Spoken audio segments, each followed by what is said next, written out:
Ilmu Ekonomi didirikan pada 1993 berada di bawah naungan Fakultas Ekonomi dan Bisnis Universitas Indonesia. Program studi S3 Ilmu Ekonomi memiliki visi menjadi pusat pembelajaran ilmu ekonomi jenjang doktoral yang bereputasi baik di tingkat nasional dan di Asia, sehingga berkontribusi terhadap pembangunan Indonesia dan masyarakat global. Program yang kami tawarkan adalah program S3 Kuliah dan Riset serta S3 by Research. Tujuannya adalah program S3 Ilmu Ekonomi dapat berkontribusi dalam menghasilkan penelitian ilmiah bidang ekonomi yang berkualitas dengan landasan kerangka teoritis dan metode empiris yang tepat dan terkini dengan mempertimbangkan aspek inter, multi, dan transdisiplin. Untuk mendukung pendidikan ilmu ekonomi yang berkualitas tinggi, kontekstual, dan sejalan dengan perkembangan ilmu ekonomi global, kami melibatkan dosen-dosen berkualifikasi profesor dan doktor yang terbaik di bidangnya. Beberapa klaster penelitian yaitu game teori lanjutan, keseimbangan umum dan pemodelan ekonomi dinamis, ekonomi pembangunan dan analisis kuantitatif, model ekonomi dan metode empiris untuk ekonomi makro, model ekonomi dan metode empiris untuk ekonomi mikro, metode eksperimen dan ekonomi perilaku, dan mikroekonometrika. Alumni kami tersebar hampir di seluruh wilayah di Indonesia, di berbagai kementerian atau lembaga, beberapa pemerintah daerah maupun lembaga internasional. Mengingat hal itu, secara langsung, program studi S3 Ilmu Ekonomi mendukung program pembangunan sumber daya manusia Indonesia yang unggul. Program doktor dari Universitas Indonesia, alhamdulillah ini sangat mendukung pekerjaan yang dilaksanakan, semua aktivitas yang dilaksanakan di Pusdiklat BPS. Dalam hal ini kita konsentrasinya adalah lembaga penyelenggara pendidikan dan pelatihan baik dari jalur degree maupun non degree. Jadi kompetensi teman-teman yang alumni doktoral UI di bidang ekonomi ini sangat mensupport pada saat kita merencanakan kegiatan pendidikan dan pelatihan yang berrelasi dengan economical areas. Kurikulum pendidikan akademik pada program S3 wajib mengimplementasikan pembelajaran berbasis riset pada setiap kegiatan pembelajarannya. Pendidikan program S3 Ilmu Ekonomi dapat ditempuh dalam dua jalur, yaitu jalur kuliah dan jalur riset. Program studi S3 Ilmu Ekonomi ditunjang oleh lingkungan yang nyaman serta didukung oleh tenaga pendidik dari kalangan profesor serta doktor yang berkompeten dalam bidang riset baik pada ranah nasional maupun internasional. Program S3 Ilmu Ekonomi mendorong mahasiswa untuk terlibat dalam kegiatan riset ilmiah dan berpartisipasi aktif pada konferensi nasional dan internasional. Dengan tuntutan tersebut, program S3 Ilmu Ekonomi menempa mahasiswanya untuk memiliki skill penulisan ilmiah yang baik, memiliki metodologi penelitian yang kuat, dapat melakukan paparan ilmiah dengan efektif dan efisien, serta dapat menjadi problem solver atas masalah-masalah ekonomi terkini. Tak jarang, mahasiswa yang bersekolah di program S3 Ilmu Ekonomi dapat menghasilkan output penelitian pada jurnal reputasi internasional.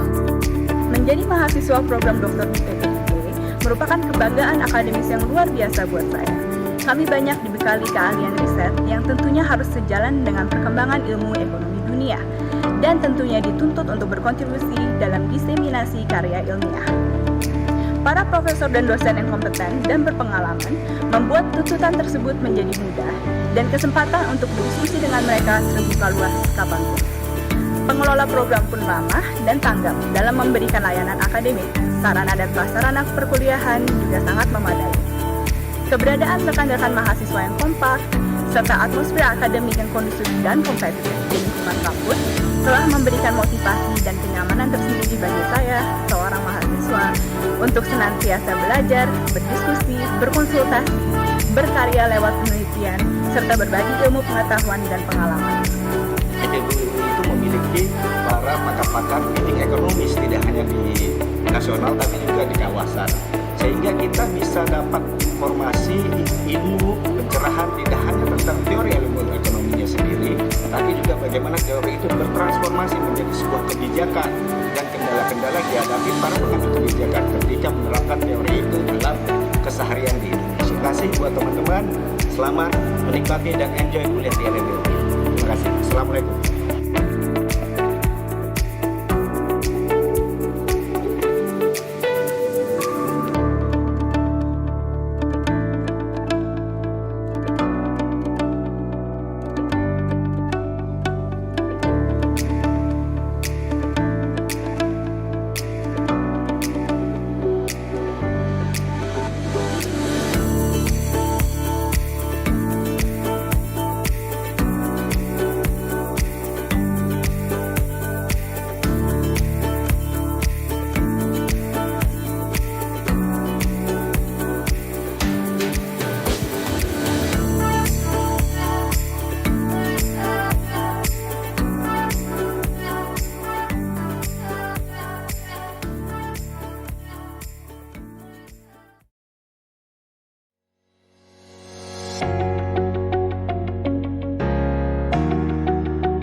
Tim penguji promosi doktor Universitas Indonesia memasuki ruang sidang.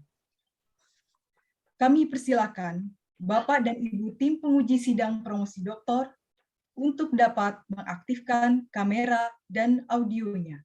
Calon Dr. Saudari Nuning Trihatmini disilahkan memasuki ruang sidang. Sekali lagi kami mohon dengan hormat untuk Bapak dan Ibu tamu undangan untuk tidak mengaktifkan kamera dan audionya, karena ujian akan segera kami mulai. Ujian untuk memperoleh gelar Doktor Ilmu Ekonomi pada program Pascasarjana Ilmu Ekonomi, Fakultas Ekonomi dan Bisnis, Universitas Indonesia dimulai. Kami silakan Ketua Sidang Bapak Profesor Nahrawi Jalal Nahrawi, PhD, untuk membuka sidang ini. Assalamualaikum warahmatullahi wabarakatuh. Waalaikumsalam warahmatullahi wabarakatuh. Selamat pagi, salam sehat, dan salam sejahtera buat kita semuanya. Hadirin undangan yang kami hormati, pada hari ini Selasa 11 Januari 2022, sidang terbuka promosi doktor Universitas Indonesia saya buka.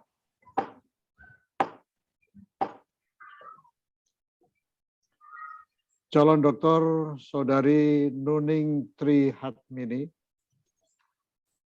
sidang terbuka promosi doktor yang saat ini berlangsung akan mengajukan pertanyaan dan sanggahan atas disertasi saudari yang berjudul Contagion, Interdependence, and Spillover Effects, Analisis Komparasi Krisis Asia dan Krisis Keuangan Global melalui saluran keuangan serta dampak dan respon kebijakan moneter di 5 negara ASEAN. Bapak, Ibu, dan hadirin yang saya hormati, izinkanlah saya terlebih dahulu memperkenalkan nama pembimbing dan penguji pada sidang promosi doktor hari ini. Selaku pembimbing atau promotor, yaitu Profesor Anwar Nasution, PhD.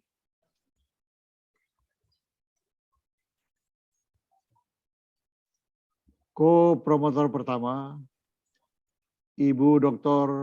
Telisa Aulia Valianti. Co-promotor kedua, Bapak Iman Sugema, PhD. Kemudian untuk tim penguji diketuai oleh Profesor Nahrawi, saya sendiri. Jadi hari ini saya double agent. Yang anggotanya terdiri dari yang pertama, Bapak Febrio Kacaribu, PhD. Kemudian Bapak Sugiharso Safwan, PhD. Kemudian Bapak Fitra Faisal Hastiadi, PhD.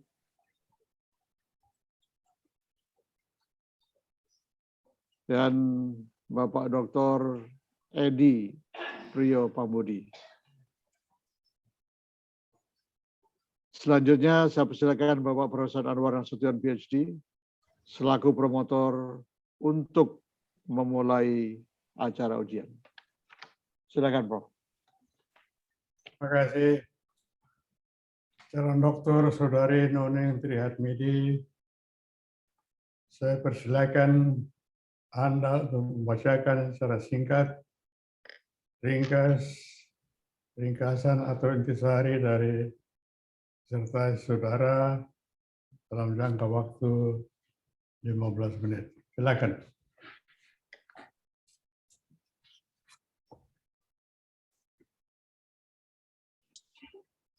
Bismillahirrahmanirrahim. Yang terhormat promotor Bapak Profesor Anwar Nasution, PhD, perkenankan saya membacakan ringkasan atau inti disertasi saya sebagai berikut. Disertasi saya ini mengambil judul Contagion, Interdependence, and Spillover Effect, analisis komparasi krisis Asia dan krisis keuangan global melalui saluran keuangan, serta dampak dan respon kebijakan moneter di 5 negara ASEAN dengan menggunakan model DCC GARS dan GFAR model.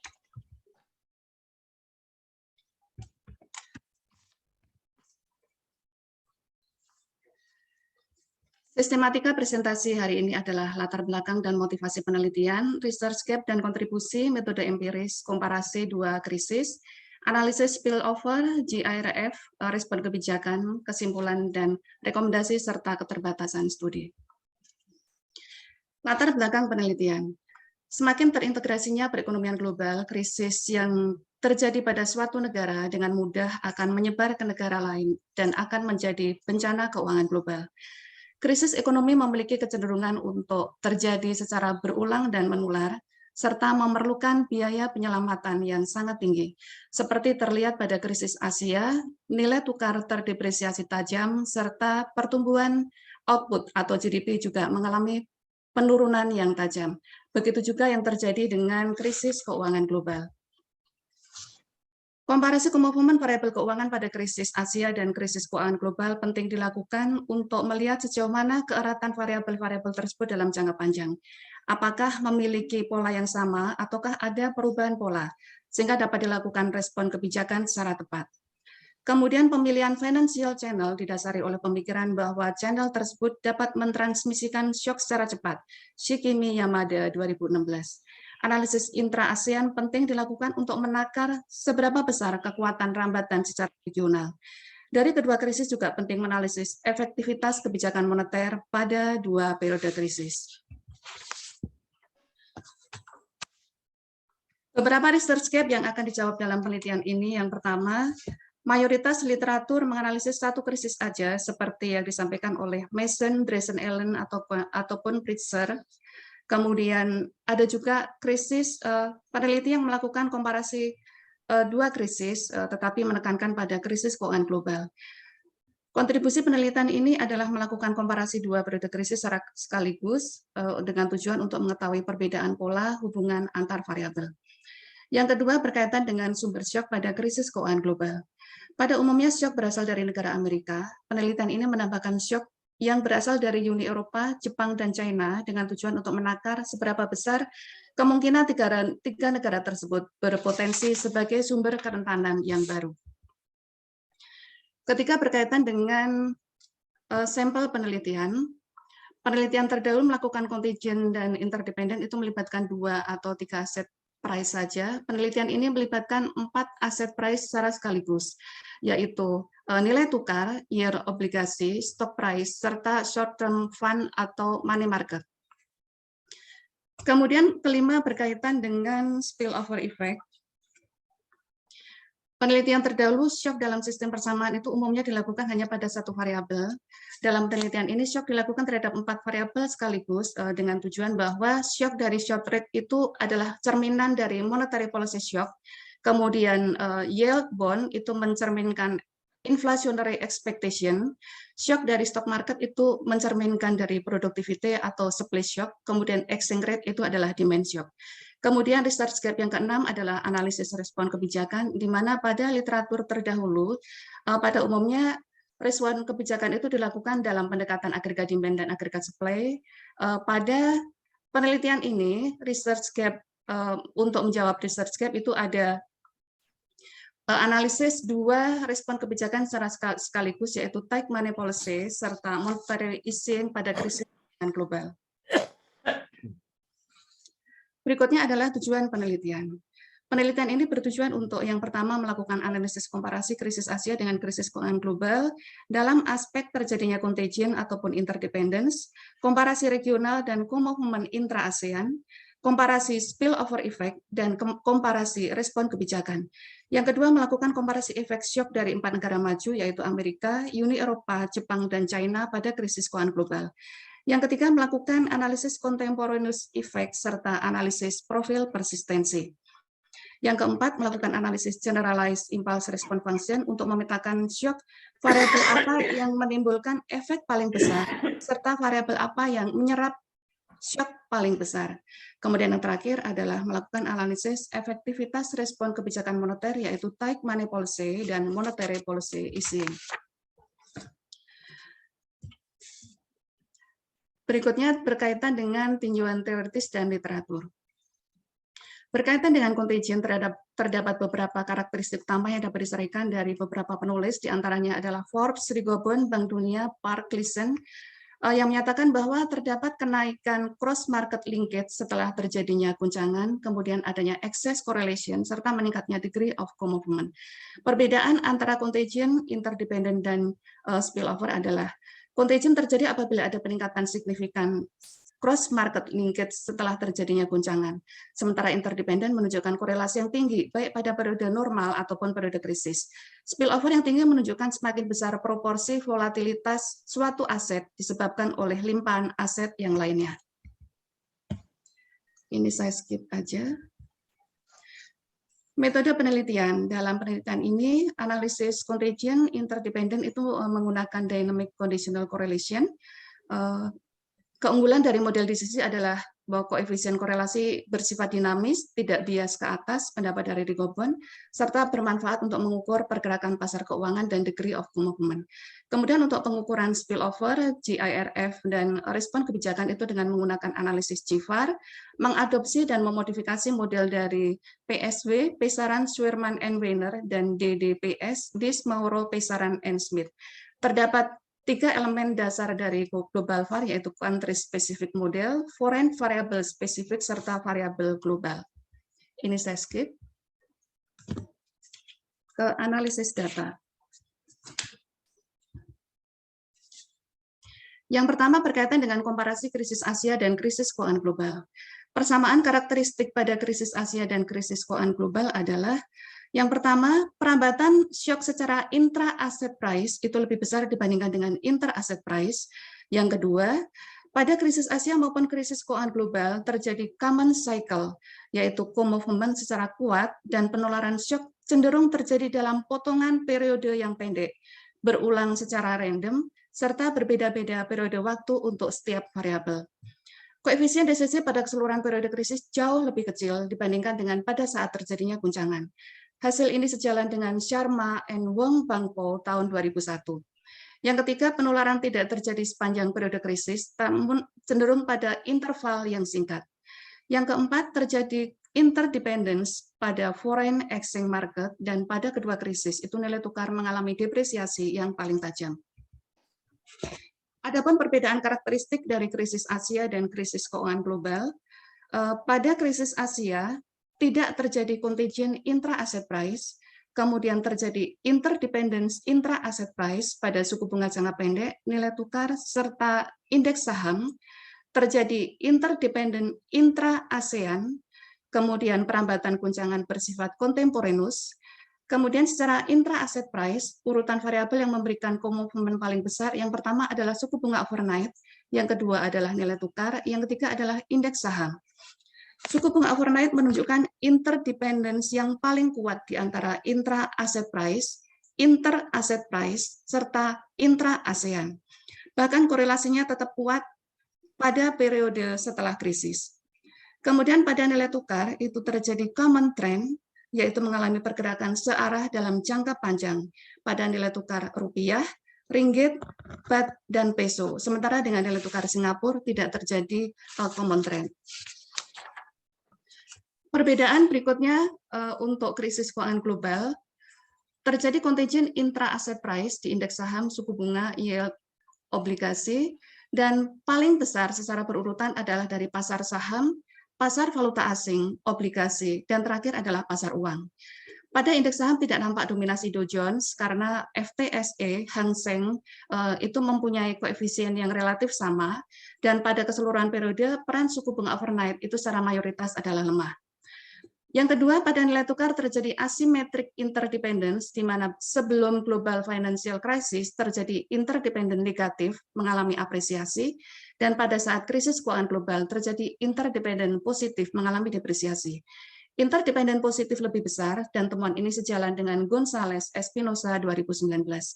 Secara inter-asset price, nilai tukar menunjukkan movement paling kuat di antara 4 aset price lainnya. Kemudian perambatan guncangan tidak terjadi secara kontemporaneus, pertalian variabel keuangan intra-ASEAN relatif lemah, kemudian pasar keuangan secara rata-rata paling besar itu berasal dari Amerika Serikat, Eropa, China, dan terakhir dari Jepang. Berdasarkan hasil temuan ini, maka pasar keuangan Amerika Serikat itu masih mendominasi. Berikutnya berkaitan dengan spillover effect. Spillover pada krisis Asia bahwa secara intra dan intervariabel shock yang paling besar efek limpahannya adalah yang pertama adalah public debt, yang kedua adalah suku bunga overnight. Shock dari semua variabel rambatan pertamanya cenderung terjadi secara intravariabel. Kemudian di antara ketiga variabel itu inflasi adalah variabel yang paling banyak mendapatkan efek limpahan yaitu 198,9% dan bersifat eksplosif. Penurunan GDP ASEAN itu paling besar disebabkan oleh efek limpahan dari public debt. Kemudian pada krisis keuangan global, nilai tukar adalah variabel yang menimbulkan efek spillover paling besar. Nilai tukar juga merupakan rambatan pertama dari semua shock. Nilai tukar berdampak besar terhadap inflasi, public debt, serta public debt. Shock intra dan inter-asset price mempunyai efek limpahan yang lebih besar pada negara maju itu sendiri.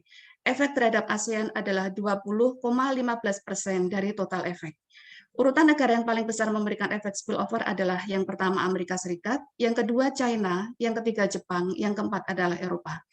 Variabel real inflasi mendapatkan efek limpahan paling besar, tetapi tidak seeksplosif pada saat krisis Asia, yaitu sebesar 11,06%. Berikutnya komparasi shock dari negara maju pada saat krisis keuangan global. Berdasarkan koefisien DCC, 4 pasar keuangan negara maju secara rata-rata berasal dari paling besar adalah Amerika Serikat, itu adalah positif kuat, kemudian yang kedua pasar keuangan Eropa, kemudian China, yang terakhir adalah pasar keuangan Jepang itu relatif lemah. Dari hal ini diketahui bahwa pasar keuangan Amerika memiliki degree of movement paling besar terhadap ASEAN. Kemudian efek spillover terhadap ASEAN adalah relatif rendah 20,15%. Urutan negara yang paling besar memberikan efek spillover paling besar adalah Amerika Serikat, China, Jepang, dan Eropa. Kemudian berdasarkan shock 4 negara maju, apabila dilihat efek spillover secara global, yaitu terhadap ASEAN, terhadap negara maju, dan terhadap diri sendiri, maka China itu adalah memiliki efek limpahan yang paling besar.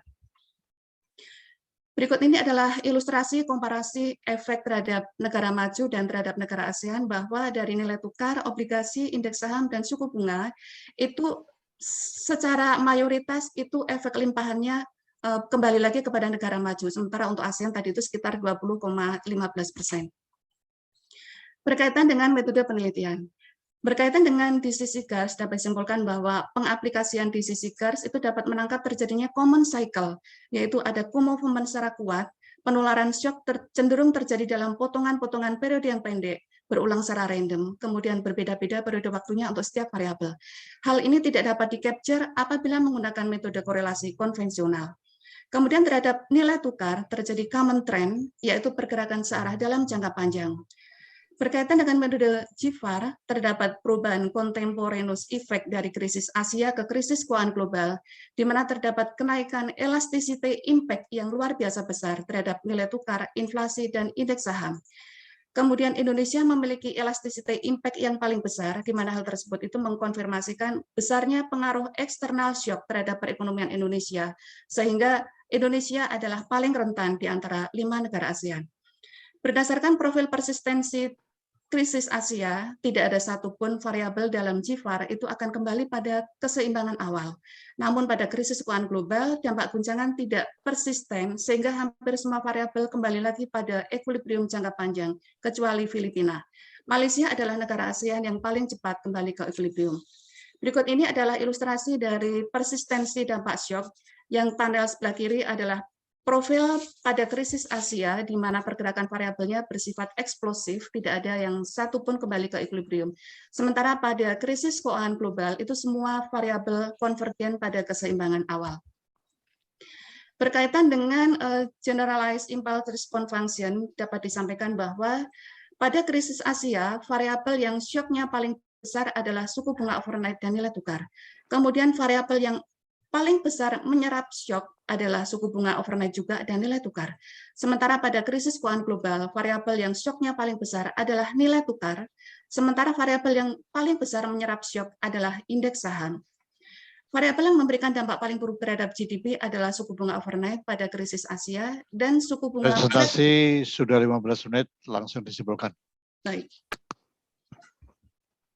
Rekomendasi kebijakan dari penelitian ini berdasarkan contagion, spillover effect dari public debt itu sangat tinggi, sehingga utang jangka pendek dalam mata uang asing, currency mismatch, dan maturity mismatch itu perlu dibatasi.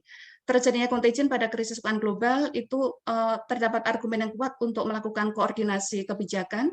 Komitmen 5 negara ASEAN relatif lemah itu meningkatkan kerjasama ekonomi intra-ASEAN. Kemudian di sisi pasar saham itu tinggi, tetapi spillover-nya rendah. Rekomendasinya adalah mencerminkan kondisi produktivitas dan supply shock, sehingga diperlukan iklim investasi yang kondusif serta pendalaman sektor keuangan. Interdependen pada nilai tukar, itu pentingnya melakukan pengembangan kebijakan lindung nilai hedging untuk minimalisir currency risk. Terjadinya common cycle, diperlukan koordinasi kebijakan nilai tukar kawasan. Spillover dari global shock, itu bobot currency risk sangat besar, sehingga diperlukan kebijakan untuk memperkuat stabilisasi nilai tukar. Nilai tukar memiliki efek limpahan paling besar, itu mencerminkan demand shock, sehingga pada saat terjadi shock nilai tukar diperlukan kebijakan untuk mempertahankan permintaan masyarakat. Shock dari Cina dan Amerika memberikan efek limpahan paling besar, sehingga hubungan perdagangan, keuangan, atau sosial ekonomi dapat ditata laksanakan dalam kondisi yang aman. Contemporaneous effect, kemudian elasticity impact, Indonesia memiliki elasticity impact yang paling besar, oleh karena itu diperlukan kebijakan yang bisa melindungi perekonomian domestik dari kerentanan shock global. Respon kebijakan untuk monetary policy easing atau kebijakan stabilisasi lebih efektif dalam jangka pendek. Kebijakan stabilisasi tidak bisa diterapkan secara terus-menerus dalam jangka panjang, namun sebaiknya diterapkan sampai dengan proses pemulihan berlangsung. Keterbatasan penelitian ini adalah model GIFAR tidak bisa mengisolasi dampak shock dari satu variabel. Model GIFAR memberikan output yang luar biasa, sehingga penelitian ini menjadi kurang fokus. Mekanisme transmisi kurang mendapatkan porsi yang cukup dalam analisis ini, serta perambatan krisis dari investor behavior tidak dianalisis dalam penelitian ini. Terima kasih. Demikian presentasi yang dapat saya sampaikan. Waktu saya kembalikan kepada Ketua Sidang. Terima kasih. Terima kasih.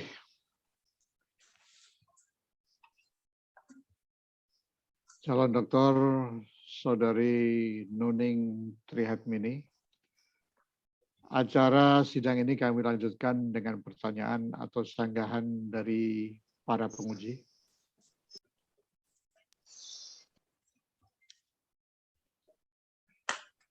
Saya persilakan Ketua Penguji untuk menyampaikan komentar dan sanggahannya.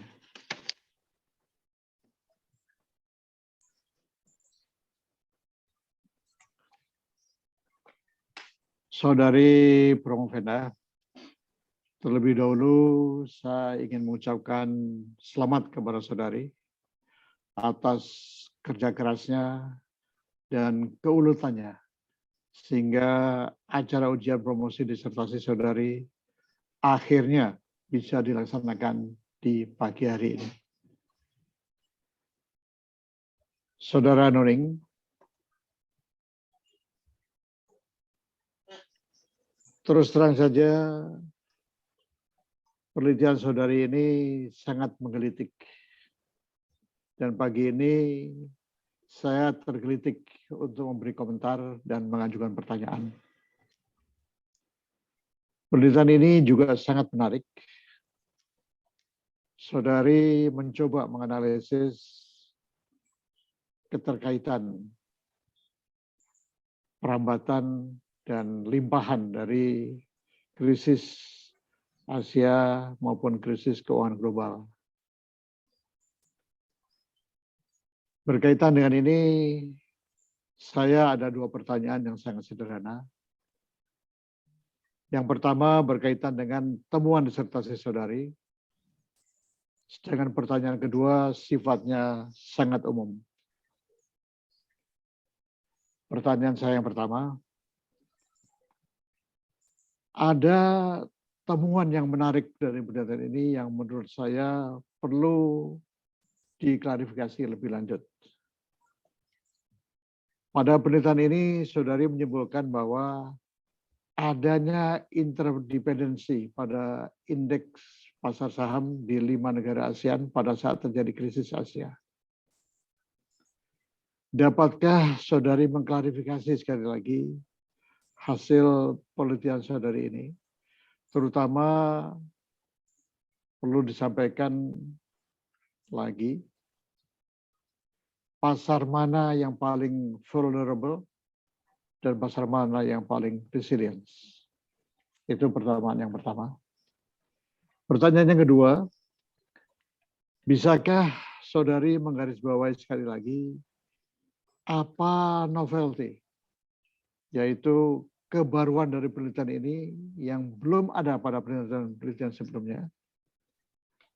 Jadi saya ulangi lagi, apa novelty dari penelitian ini sehingga penelitian ini layak merupakan penelitian tingkat doktoral pada program studi S3 Ilmu Ekonomi sehingga saudari layak menjadi doktor dalam ilmu ekonomi. Silakan. Baik, terima kasih. Yang terhormat Bapak Ketua Sidang, Bapak Profesor Nahrawi Jalan Nahrawi, perkenankan saya untuk menjawab pertanyaan yang Bapak ajukan. Yang pertama berkaitan dengan interdependensi 5 saham di ASEAN. Di dalam penelitian ini, interdependensi di dalam saham itu sifatnya adalah terbatas. Artinya seperti permutasi dan kombinasi itu tidak terjadi pada semua indeks saham. Yang paling kuat adalah indeks saham SET, yaitu Thailand Index, kemudian dengan STI, Street Time Index. Yang paling kuat jadi indeks dari saham Thailand, kemudian dengan Street Time Index Singapura. Sementara indeks saham Indonesia, Filipina, kemudian Malaysia itu relatif resilient, tidak volatile, tidak terjadi co-movement seperti sekuat indeks saham SET dan STI. Itu yang pertama. Kemudian terkait dengan pertanyaan Bapak yang kedua tadi itu konfirmasi bahwa apa novelty dari penelitian ini. Novelty ini adalah komparasi dari krisis Asia dan krisis keuangan global yang masih terbatas di dalam literatur yang membahas komparasi dari kedua krisis tersebut. Komparasi dilakukan secara dalam hal apakah terjadi contagion ataupun interdependence secara intra dan inter aset market. Nah, ini masih sangat terbatas literatur yang mengulas. Kebanyakan literatur itu hanya mengkomparasikan antara dua aset aja, seringnya antara stok dan bond. Nah, di dalam riset ini saya mengkomparasikan 4 aset keuangan secara sekaligus, yaitu stok, bond, kemudian currency, serta yang ada di money market. Kemudian kedua adalah komparasi tentang spillover, seberapa besar efek limpahan dari kedua krisis itu, variabel apa yang paling rentan, dan variabel apa yang menjadi motor penggerak paling kuat untuk berdampak kepada negara di ASEAN. Kemudian novelty yang ketiga berkaitan dengan metodologi. Saya menggunakan DCC Dynamic GARS, Dynamic Conditional GARS untuk komparasi dua periode krisis ini. Nah, ini sejalan dengan apa yang disampaikan oleh Rigobon tahun 2002 bahwa apabila menggunakan korelasi yang konvensional itu akan cenderung bias ke atas. Nah, ini dengan menggunakan DCC GARS itu bisa memangkas bias tersebut. Kemudian juga bisa mengcapture co-movement, pergerakan secara bersama-sama di antara beberapa aset price. Nah, ini tidak bisa dilakukan apabila menggunakan koefisien korelasi yang lain yang lebih bersifat statis. Kemudian yang terakhir, novelty kaitan dengan analisis respon kebijakan. Penelitian ini mengkomparasikan antara kebijakan tight money policy pada saat krisis Asia, kemudian diperbandingkan dengan kebijakan stabilisasi pada saat krisis keuangan global. Nah, ternyata itu nature-nya memang berbeda. Kalau kebijakan yang tight money policy itu dia berdampak efektif itu relatifly dalam jangka menengah, dalam jangka panjang, sementara dalam monetary policy easing atau kebijakan stabilisasi ataupun deregulasi itu dia lebih berdampak pada jangka pendek, sementara di dalam jangka panjang itu relatif tidak stabil karena akan mengakibatkan justru inflasi meningkat dan output akan menurun. Demikian Bapak Prof. Nahrawi jawaban yang dapat saya sampaikan. Terima kasih. Terima kasih. Saya persilakan penguji berikutnya. Bapak Sugiarso Safwan PhD untuk mengajukan pertanyaan atau sanggahannya. Silakan Pak Sugi. Terima kasih Bapak Ketua SIM Prof. Dr. Nahrawi dan terima kasih juga kepada Bapak semua yang telah hadir. Pertama-tama saya juga ingin mengucapkan terima kasih selamat kepada Promovenda Nuning Triatmini yang telah berhasil mencapai tahap ini. Jadi saya amati dari pertama kali studi ini mencoba menguji 3 tesis ya, secara umum 3 tesis atau 3 isu yang terkait di dalam di international finance, yaitu pertama kali ada independent, contingent, dan spillover. Dan studi-studi sebelumnya ini sebetulnya dimulai tahun 98 di situ, kemudian memperkenalkan menjadi isu contingent itu muncul dari Stanley Fischer ya, pada waktu itu country manager di IMF. Kemudian berkembang dan isu ini mulai menjadi isu besar. Banyak peneliti melakukan contingent, interdependent, dan spillover. Nah, salah satu peneliti termasuk saya juga ikut mengembirakan meneliti tentang contingent pada krisis tahun 98. 10 tahun kemudian dunia dilanda krisis 2008. Pola penyebaran krisis ini global dan ini berbeda dengan lucu. Dan ini juga telah memicu dan memotivasi termasuk penelitian Promovenda tentang isu tentang contingent, interdependent, dan spillover. Nah, ini dengan membandingkan kedua krisis itu, kemudian peneliti di sini Promovenda mencoba melakukan penelitian. Novelty-nya sudah disampaikan tadi oleh pertanyaan saya, apakah properti hasil itu kebijakan yang dilakukan perbandingan dua itu masih berlaku ya. Itu kalau berlaku implikasinya yang berbeda apa, dan kalau tidak itu kira-kira apa penyebabnya? Saya tidak, kemarin saya baca di disertasinya, tapi masih belum menemukan. Itu yang pertama. Nah, ini menarik sekali karena 12 tahun kemudian, saat ini artinya kita terjadi pandemi COVID-19. Ya, variabel-variabel yang jadi perhatian itu pasar uang, pasar saham, kemudian nilai tukar dan sebagainya, masih ini tatanan kita semua tidak berubah. Nah, beberapa studi empiris itu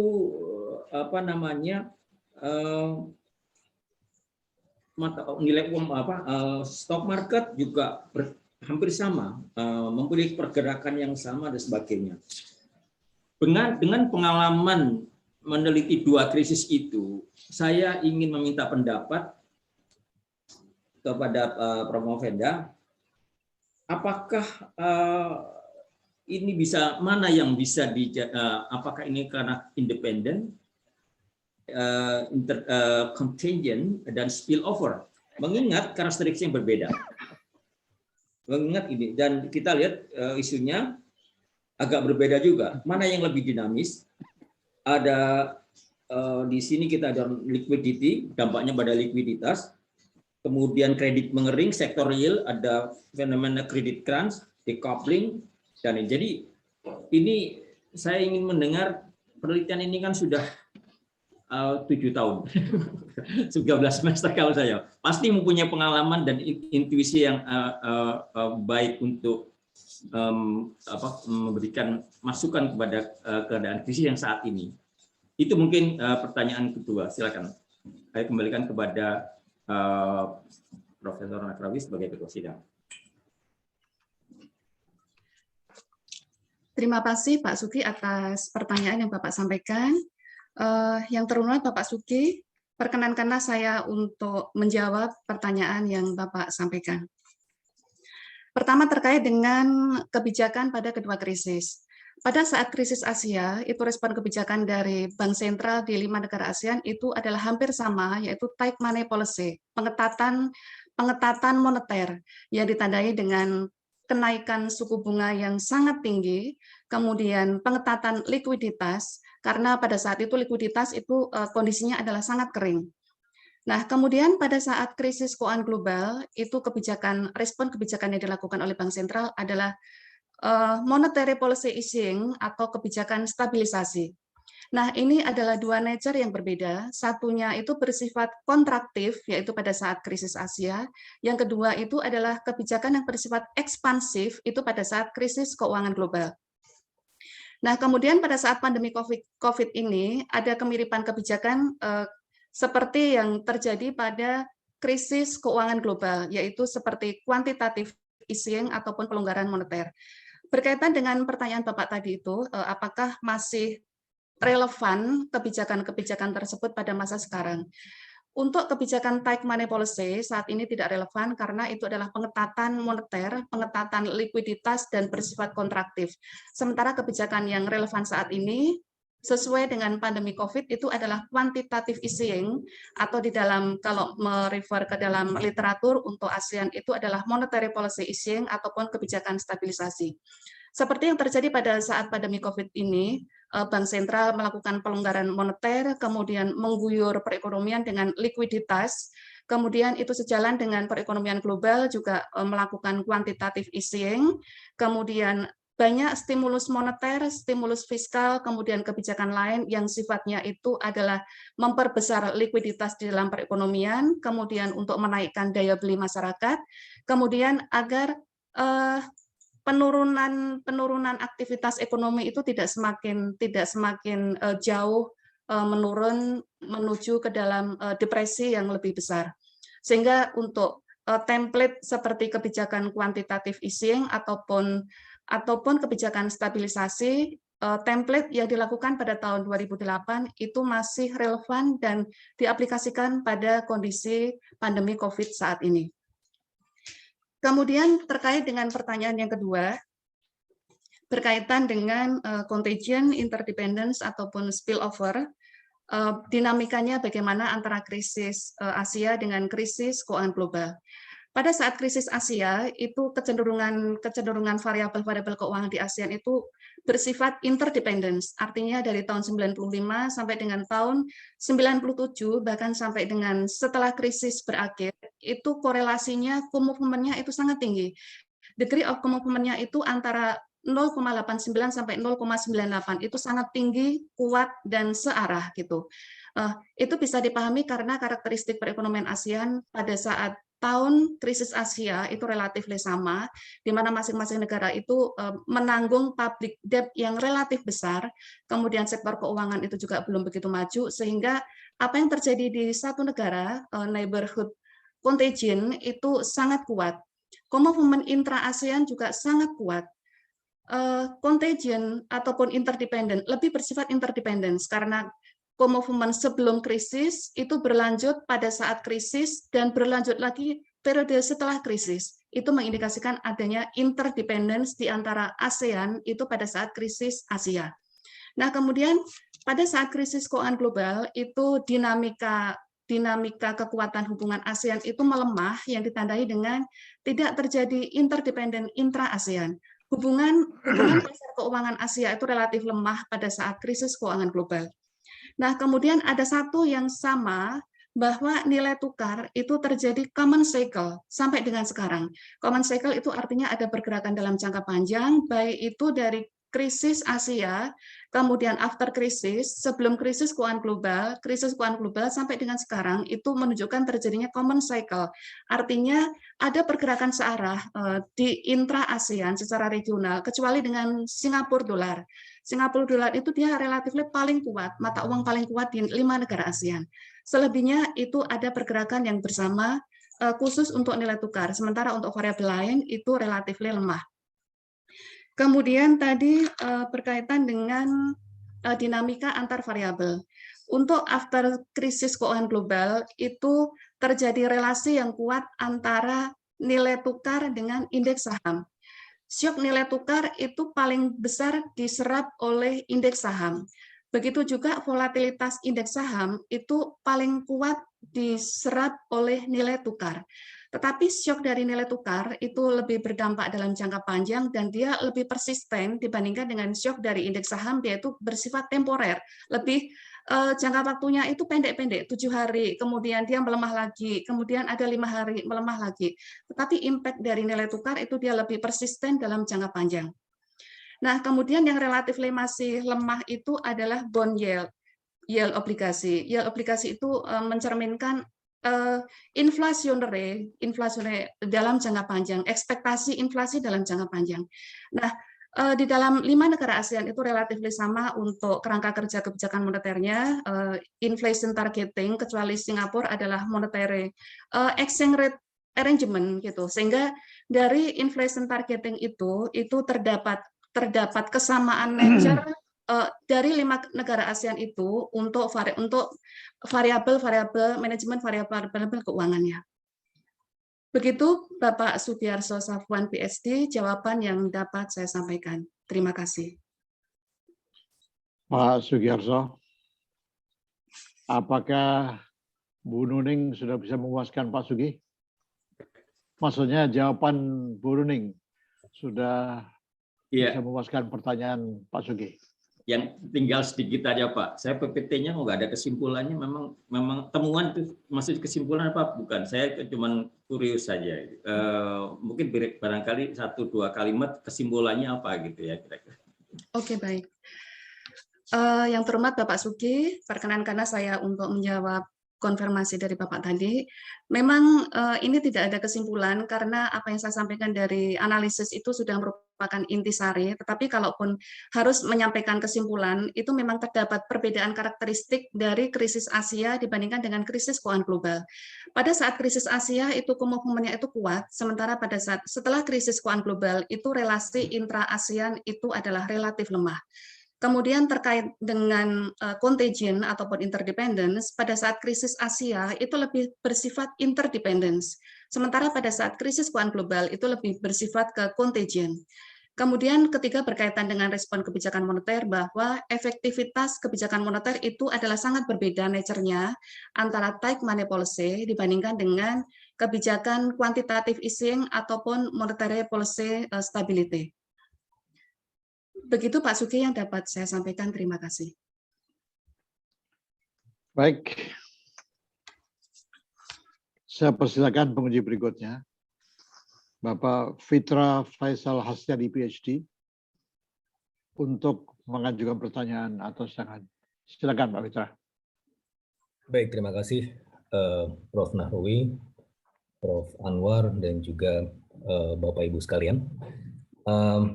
Selamat kepada Promo Venda. Ini sebuah penelitian yang bagus sekali dan kembali lagi memulai tradisi FEUI sebagai penghasil publikasi-publikasi yang nuansanya makro dan moneter. Mudah-mudahan ini akan memicu sebuah periode berikutnya, karena kita sudah sangat kehilangan tema-tema seperti ini.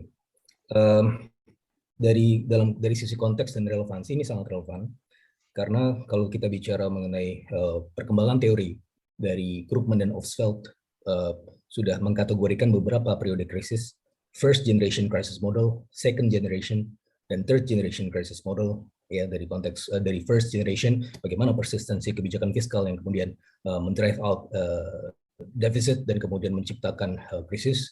Kemudian di second generation crisis model, dinamika antara rules versus discretion. Dan the third generation crisis model yang terjadi di Asia tahun 1998-1999 terjadi karena balance sheet mismatch dan juga karena ada overshooting dari sisi ekspektasi. Dan ini secara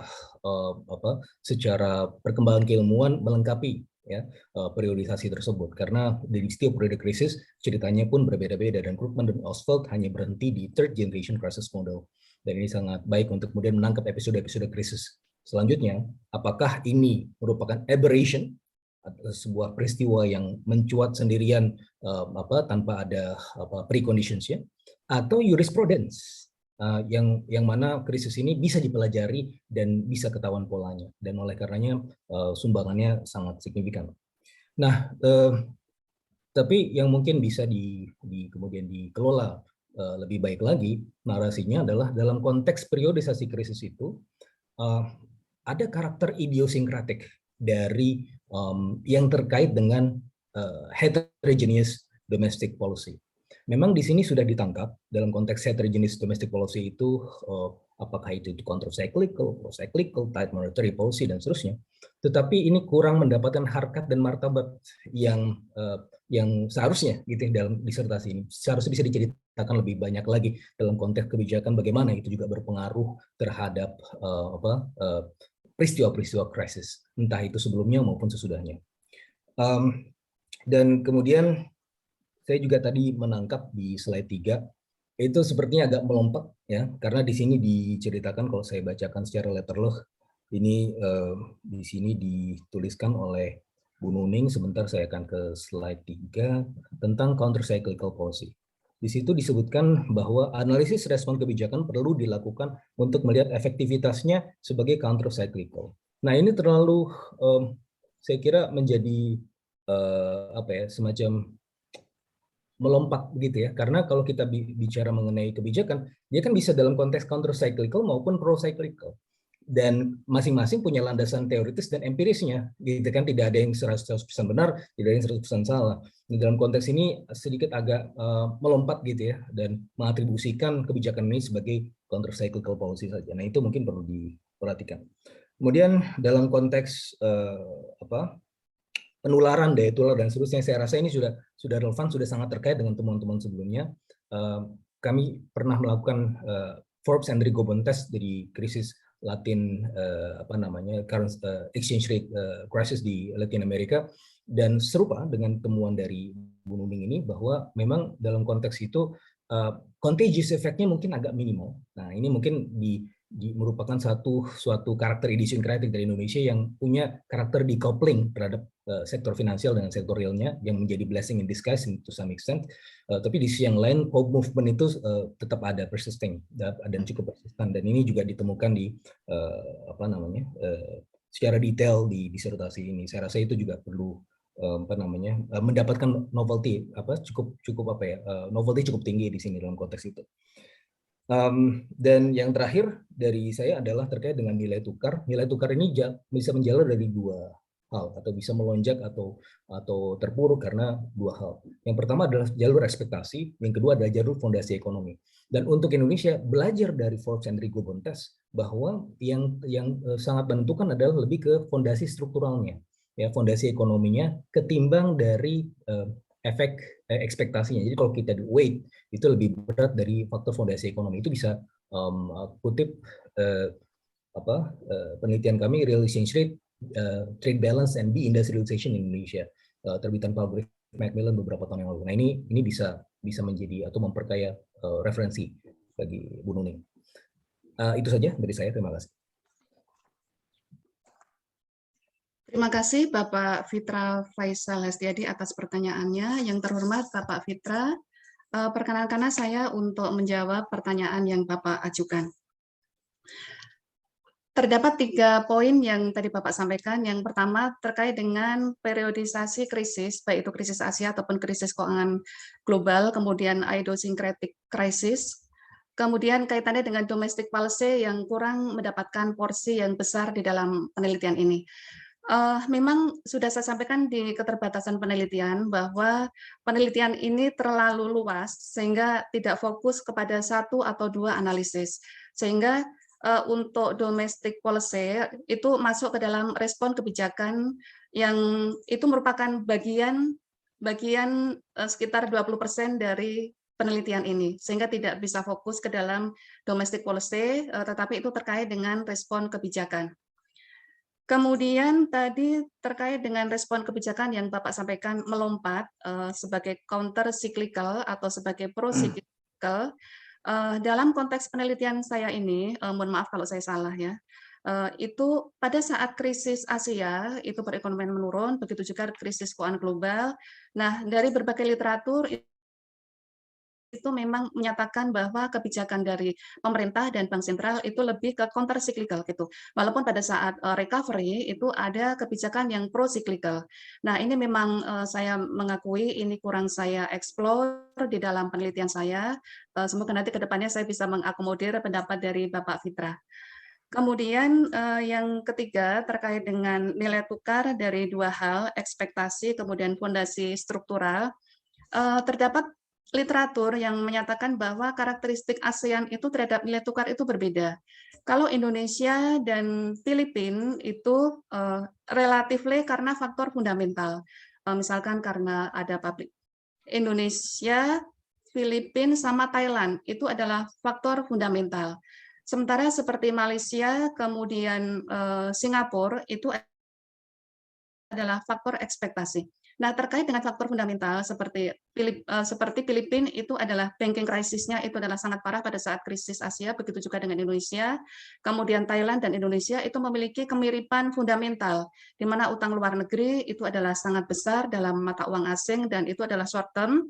Nah, kemudian terkait dengan krisis keuangan global itu memang karakteristik nilai tukar itu memang harus lebih banyak dieksplorasi lagi, diteliti lagi apakah masih seperti Indonesia, Filipina, Thailand itu apakah masih seperti faktor fundamental ataukah ada faktor ekspektasi juga yang bermain di situ yang menyebabkan nilai tukar di Indonesia khususnya itu adalah paling elasticity impact untuk external shock terhadap nilai tukar di Indonesia itu adalah paling besar. Sehingga memang secara ekonometri itu bisa dinyatakan bahwa nilai tukar di Indonesia itu adalah paling rentan karena menyerap external shock itu sangat besar. Dan itu bersifat eksplosif, itu sangat berbeda dengan Singapura. Singapura itu lebih dia ke independen dan dia lebih strong untuk currency-nya. Nah, itu ada faktor fundamental di situ, mungkin kerentanan domestik itu terkait dengan aliran modal asing, bahwa di Indonesia itu sekitar, kalau nggak salah saya mengutip, 70% itu yang ada di portofolio, di money market, capital market, itu adalah dana asing, sehingga itu menimbulkan kerentanan sendiri, itu adalah mewakili dari external shock. External shock, begitu dana asing cabut, maka akan menimbulkan kerentanan terhadap nilai tukar di Indonesia, dan itu masuk ke dalam mix antara faktor ekspektasi juga faktor fundamental. Demikian Bapak Fitra Faisal, tanggapan yang dapat saya sampaikan. Terima kasih. Dr. Fitra, apakah ada komentar atas jawaban Prof. Movenda? Cukup, Prof. Baik, kalau memang tidak ada komentar lain lagi, saya persilakan kepada co-promotor pertama, Ibu Dr. Telisa Aulia Varianti, untuk menyampaikan tanggapan atau pertanyaan. Silakan, Bu Telisa. Baik, terima kasih Bapak Ketua Sidang, Profesor Dr. Nahrawi Jalan Nahrawi, dan Bapak Ibu sekalian. yang kami hormati, pertama-tama saya mengucapkan selamat ya Bu Nuning 13 semester kebersamaan kita ya, menghasilkan, harusnya ini sudah menghasilkan mutiara ya Bu. Nah, mutiara itulah yang ingin kita gali ya, maksudnya mutiara apa sih yang Bu Nuning hasilkan nih dari disertasinya kali ini. Ya, walaupun dengan perjuangan yang panjang, tapi memang ini menghasilkan sesuatu yang sangat bernas ya. Nah, ini yang ingin kita gali juga. Banyak hal ya, tadi sudah disampaikan Bu Nuning, karena saya juga sebagai co-promotor ya tentu sudah banyak berdiskusi. Namun saya kembali ke pertanyaan yang sederhana saja Bu Nuning terkait dengan tema contagion ini. Yang ada dua hal ya. Yang pertama, sejarah dari istilah contagion sendiri ya Bu. Mungkin itu filosofi ya. Artinya apakah Bu Nuning bisa menceritakan Bu kepada teman-teman di sini juga dan kepada para penguji ya, gimana sih sejarahnya contagion? Ya, kalau misalkan kita lihat istilah contagion ini sebetulnya bukan dari ilmu ekonomi Bu dulu awalnya. Nah, mungkin Bu Nuning bisa tuh menceritakan apa sih sejarah dari contagion. Ibu kan dari tadi banyak hal ya yang udah disampaikan terkait contagion. Gitu. Tapi sejarahnya Bu Nuning bisa nggak menceritakan? Itu yang pertama. Bahkan itu dari bidang ilmu yang lain ya Bu ya. Kalau dikaitkan dengan COVID-19 sekarang, nah itu sangat relevan juga ya istilah tersebut. Itu yang pertama. Kemudian yang kedua, tadi juga sudah disampaikan oleh para penguji lainnya ya. Sebenarnya negara mana yang ataupun di pasar mana? Nah, kalau pertanyaan saya adalah terkait dengan di negara-negara ini kan tingkat kerentanannya tadi berbeda-beda terhadap krisis ya. Nah, Indonesia itu adalah salah satu dari emerging market yang cukup fragile terhadap krisis. Indonesia pernah masuk dalam Fragile Five, terus kemudian juga pernah masuk dalam 5 negara yang paling rentan kalau ada tapering off gitu ya. Jadi Indonesia memang sering masuk lah dalam list of country 10 emerging market, 5 emerging market yang rentan terhadap berbagai guncangan. Gitu. Nah, dari hasil semua tadi baik di dua krisis yang menjadi lesson learned ataupun mungkin sekarang current issue yang sekarang. Nah, bagaimana secara strukturalnya kita memperbaiki. Tadi Pak Fitra sudah menyebutkan ada masalah fundamental atau structural. Nah, kira-kira Ibu bisa nggak mengidentifikasi dari disertasi ini structural matters Indonesia tuh di mana sih? Gitu, yang menyebabkan kerentanan kita dibandingkan dengan negara lain. Ya, itu. Dan kemudian dari negara-negara yang Ibu survei, itu yang mana yang lebih kuat dan itu bisa kita jadikan lesson learned. Apa resep mereka sih untuk tidak terlalu rentan terhadap krisis? Gitu. Nah, itu yang mungkin secara policy juga ini bisa cukup signifikan ya Bu ya. Tolong disampaikan jadi secara policy recommendation-nya dan juga secara identifikasi faktor determinan faktor menentukan suatu negara itu tahan atau tidak terhadap guncangan krisis, khususnya krisis keuangan yang seperti kita sampaikan. Itu saja Bu Nuning, dua hal. Terima kasih Pak Ketua. Yang terhormat Ibu Dr. Telisa Aulia Valianti, perkenankanlah saya untuk menjawab pertanyaan yang Ibu sampaikan. Tadi yang pertama terkait dengan tema contagion, itu sejarahnya seperti apa? Nah, itu saya sampaikan bahwa contagion itu adalah contagious, itu berawal dari sektor kesehatan. Bahwa contagion itu, penularan itu diumpamakan seperti virus. Seperti flu, kemudian menular, batuk, menular pada orang lain, kemudian itu masuk ke dalam imun tubuh, dan itu akan merusak sel-sel yang ada di dalam tubuh. Jadi sebenarnya contagion itu berawal dari sektor kesehatan, contagion dari flu dari satu orang ke orang yang lain. Nah, kenapa ini penting dan akhirnya menjadi tema di bidang ekonomi? Karena seperti kronologis krisis itu senantiasa dia ada menular, satu bersin, satu batuk akan menular ke tetangganya, akan menular ke sebelahnya. Dan arti pentingnya itu apa? Karena dari virus itu dia akan merusak sel-sel tubuh. Nah, seperti tubuh itu misalkan suatu negara, sel-selnya adalah itu ada GDP, ada inflasi, ada pendapatan, ada employment gitu. Nah, itu sebenarnya template-nya sama seperti yang ada di badan gitu ya. Virus yang merusak badan, kemudian ini juga ada shock yang merusak perekonomian suatu negara. Nah, itu mungkin yang dapat saya sampaikan seperti itu terkait dengan sejarah dari kenapa ada muncul kata contagion yang itu mengadopsi dari sektor kesehatan kemudian diaplikasikan di sektor ekonomi karena ada persamaan nature, ada penularan dan itu merusak. Nah, itu menjadi kenapa salah satu alasan kenapa saya meneliti contagion itu adalah seperti itu. Nah, kemudian tadi yang kedua itu terkait dengan kerentanan terhadap krisis, itu Ibu sampaikan bahwa Indonesia adalah salah satu negara yang paling rentan terhadap goncangan. Kemudian bagaimana memperbaiki struktural dari kenapa agar suatu negara itu bagaimana caranya untuk lebih tahan lagi. Seperti di Indonesia itu ada kebijakan makroprudensial, mikroprudensial itu sudah sangat bagus sekali untuk bisa ibaratnya firewall dari berbagai virus. Apabila ada serangan virus dari external shock itu dari dua kebijakan, kemudian ada kebijakan perdagangan dan sebagainya itu relatif bisa sebagai bumper, sebagai tameng untuk bisa memprotek dari kerusakan yang lebih besar lagi. Nah, kemudian yang saya cermati lagi, kenapa Indonesia itu sangat rentan, itu karena posisi cadangan devisa Indonesia itu relatif kecil dibandingkan misalkan seperti Malaysia atau Thailand atau bahkan yang paling bombastis misalkan seperti China.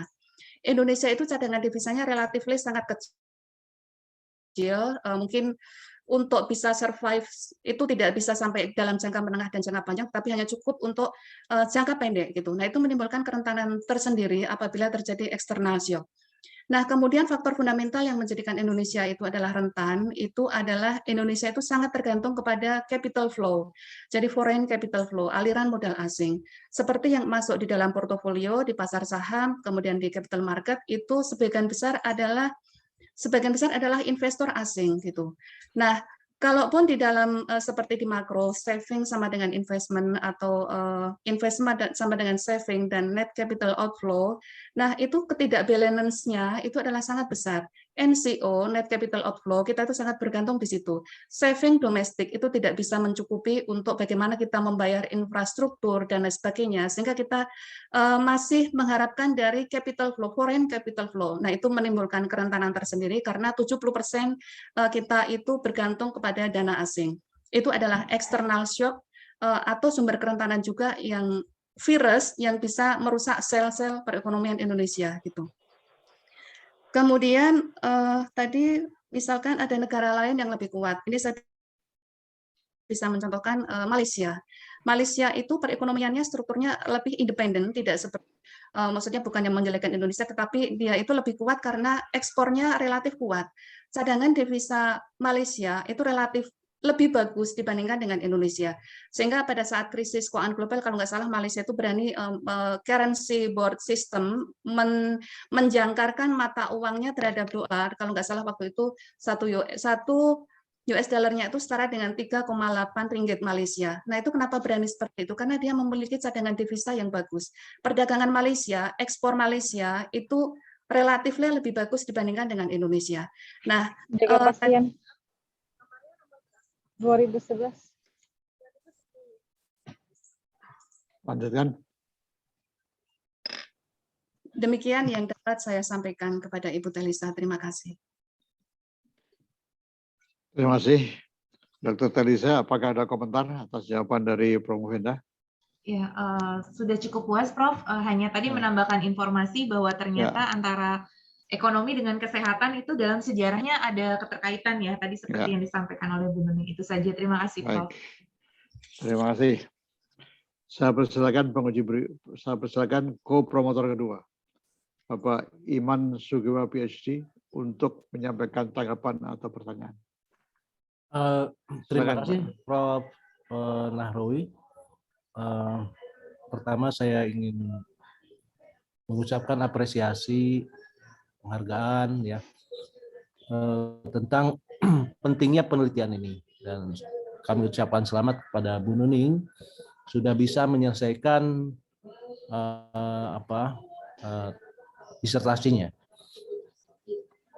Namun saya hanya ingin memperjelas bahwa kontribusi dari disertasi ini akan lebih banyak kepada bagaimana kita sebagai ekonom itu bisa mengidentifikasi sources of fluctuation. Sources of fluctuation. Nah, tentunya dari waktu ke waktu sources of fluctuation itu menjadi berbeda nature-nya. Tahun 9798 itu sangat berbeda dengan tahun 2008, kemudian yang sekarang juga relatif berbeda.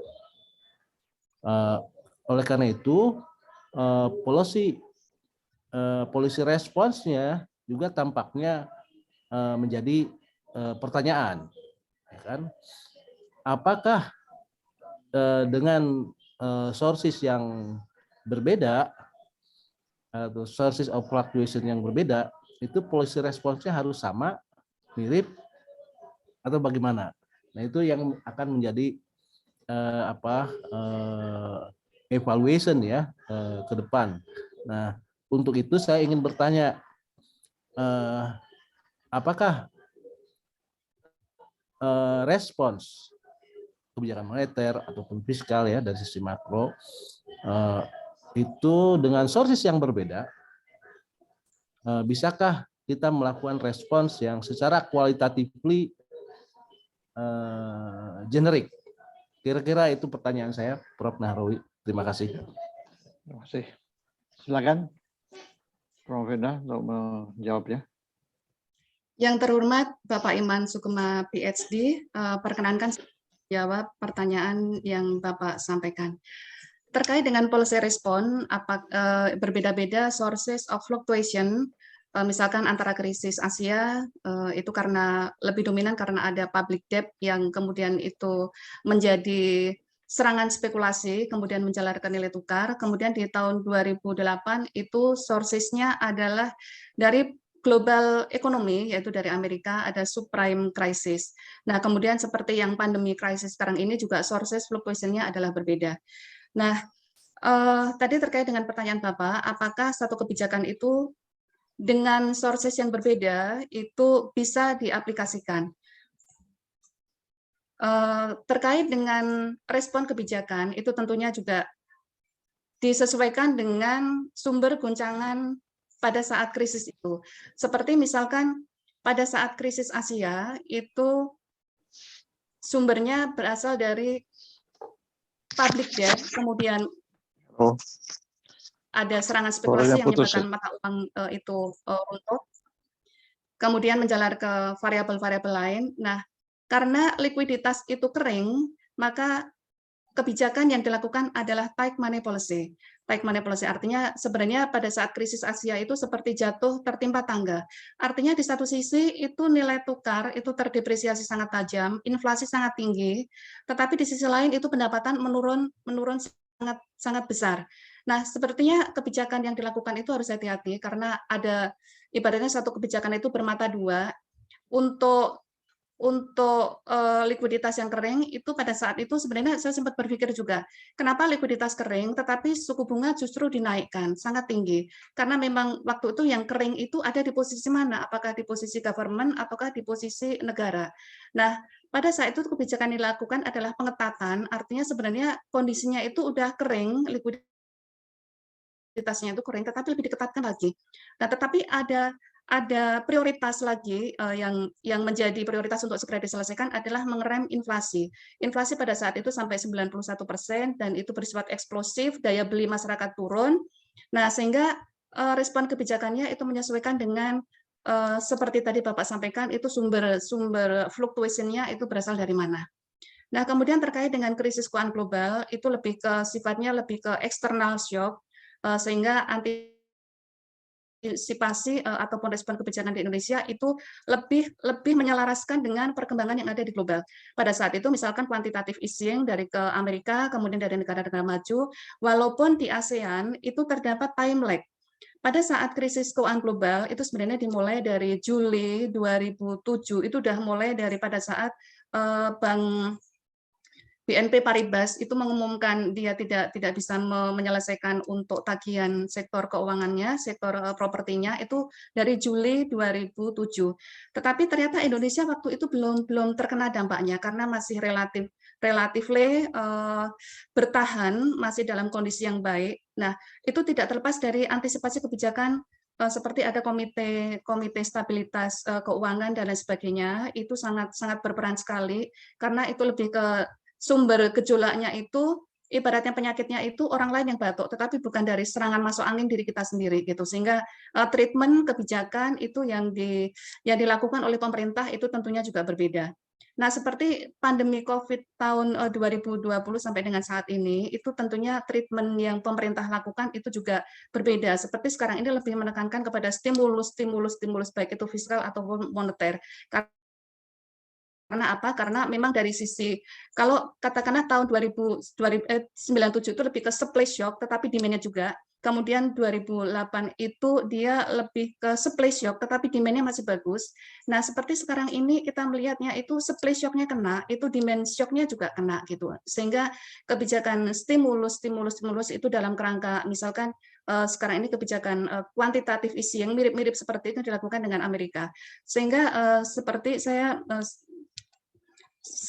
sependapat dengan Bapak sampaikan tadi bahwa treatment kebijakan itu sangat dipengaruhi oleh sumber dari fluctuation itu berasal dari mana, sehingga ibaratnya sakit itu obatnya itu akan tidak salah obat, tetapi diformulasikan obat yang pas sesuai dengan takarannya, sesuai dengan simptom yang ada di dalam tubuh perekonomian itu sendiri. Begitu Bapak Iman Sukma yang dapat saya sampaikan. Terima kasih. Terima kasih. Gimana Bapak Iman? Baik, jadi dengan sumber yang berbeda, sebetulnya ilmu ekonomi itu sudah mengelompokkan ya, sumber sources, economic, non-economic, ya kan? Kemudian supply side, demand side, dan rumus responnya tetap sama sebetulnya secara agregat ya, walaupun detail mikronya itu tentunya dari satu periode ke periode yang lain, dari satu negara ke negara lain akan sangat berbeda. Detail mikronya, tapi makro implication-nya relatif sama. Kira-kira gitu, Pak Nahrawi. Baik, Pak Iman. Hadirin yang saya hormati, ujian telah selesai. Ujian telah berakhir. Izinkanlah kami mengadakan sidang tertutup untuk melakukan penilaian dan sidang kami diskors untuk beberapa saat.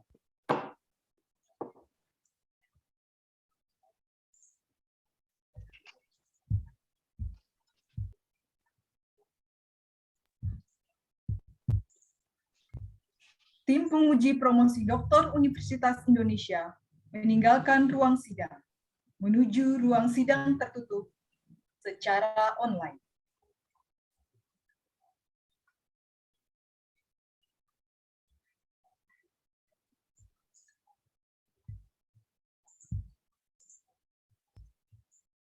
Hadirin yang kami hormati, kami mohon menunggu beberapa saat untuk mengikuti sidang selanjutnya. Dan mohon tidak meninggalkan ruang sidang promosi doktor ini, karena tim penguji promosi doktor akan kembali pada ruang sidang online.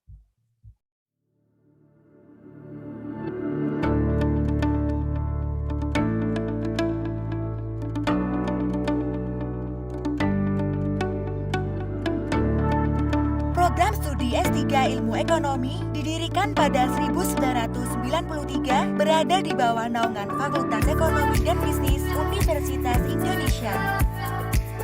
Program studi S3 Ilmu Ekonomi memiliki visi menjadi pusat pembelajaran ilmu ekonomi jenjang doktoral yang bereputasi baik di tingkat nasional dan di Asia, sehingga berkontribusi terhadap pembangunan Indonesia dan masyarakat global. Program yang kami tawarkan adalah program S3 Kuliah dan Riset serta S3 by Research. Tujuannya adalah program S3 Ilmu Ekonomi dapat berkontribusi dalam menghasilkan penelitian ilmiah bidang ekonomi yang berkualitas dengan landasan kerangka teoritis dan metode empiris yang tepat dan terkini dengan mempertimbangkan aspek inter, multi, dan transdisiplin. Untuk mendukung pendidikan ilmu ekonomi yang berkualitas tinggi, kontekstual, dan sejalan dengan perkembangan ilmu ekonomi global, kami melibatkan dosen-dosen berkualifikasi profesor dan doktor yang terbaik di bidangnya.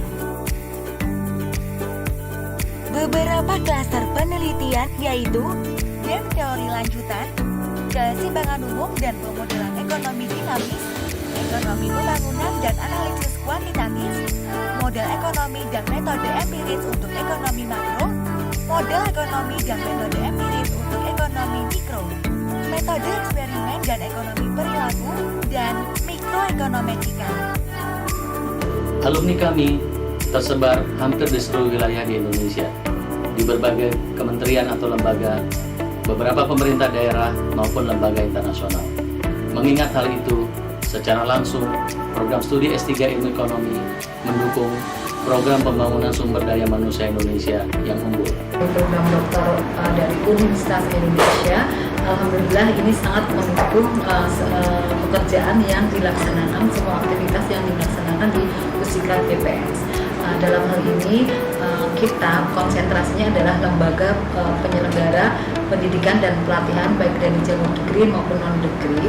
Jadi kompetensi teman-teman yang alumni doktoral UI di bidang ekonomi ini sangat mensupport pada saat kita merencanakan kegiatan pendidikan dan pelatihan yang berrelasi dengan economical areas. Kurikulum pendidikan akademik pada program S3 wajib mengimplementasikan pembelajaran berbasis riset pada setiap kegiatan pembelajarannya. Pendidikan program S3 Ilmu Ekonomi dapat ditempuh dalam dua jalur, yaitu jalur kuliah dan jalur riset. Program studi S3 Ilmu Ekonomi ditunjang oleh lingkungan yang nyaman serta didukung oleh tenaga pendidik dari kalangan profesor serta doktor yang berkompeten dalam bidang riset baik pada ranah nasional maupun internasional. Program S3 Ilmu Ekonomi mendorong mahasiswa untuk terlibat dalam kegiatan riset ilmiah dan berpartisipasi aktif pada konferensi nasional dan internasional. Dengan tuntutan tersebut, program S3 Ilmu Ekonomi menempa mahasiswanya untuk memiliki skill penulisan ilmiah yang baik, memiliki metodologi penelitian yang kuat, dapat melakukan paparan ilmiah dengan efektif dan efisien, serta dapat menjadi problem solver atas masalah-masalah ekonomi terkini. Tak jarang, mahasiswa yang bersekolah di program S3 Ilmu Ekonomi dapat menghasilkan output penelitian pada jurnal reputasi internasional. Menjadi mahasiswa program Dr. PPDB merupakan kebanggaan akademis yang luar biasa buat saya. Kami banyak dibekali keahlian riset yang tentunya harus sejalan dengan perkembangan ilmu ekonomi dunia dan tentunya dituntut untuk berkontribusi dalam diseminasi karya ilmiah. Para profesor dan dosen yang kompeten dan berpengalaman membuat tuntutan tersebut menjadi mudah dan kesempatan untuk berdiskusi dengan mereka terbuka luas kapanpun. Pengelola program pun ramah dan tanggap dalam memberikan layanan akademik, sarana dan prasarana perkuliahan juga sangat memadai. Keberadaan rekan-rekan mahasiswa yang kompak, serta atmosfer akademik yang kondusif dan kompetitif di lingkungan kampus telah memberikan motivasi dan kenyamanan tersendiri bagi saya, seorang mahasiswa, untuk senantiasa belajar, berdiskusi, berkonsultasi, berkarya lewat penelitian, serta berbagi ilmu pengetahuan dan pengalaman.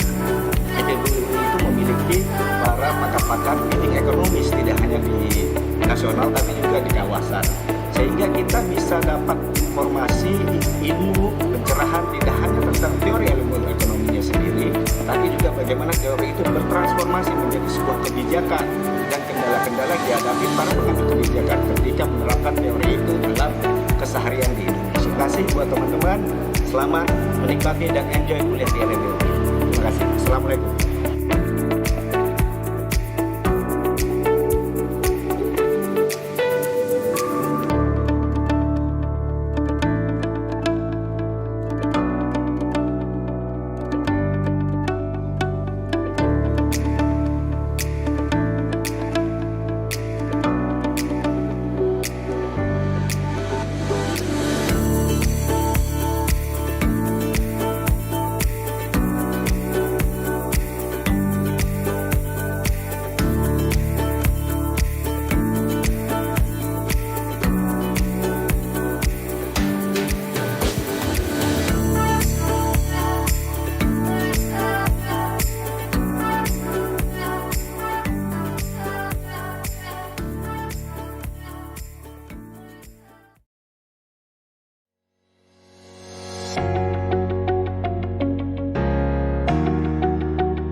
Calon Doktor Saudari Nuning Trihatmini dipersilakan masuk ke ruang sidang dan harap mengaktifkan kamera serta audio.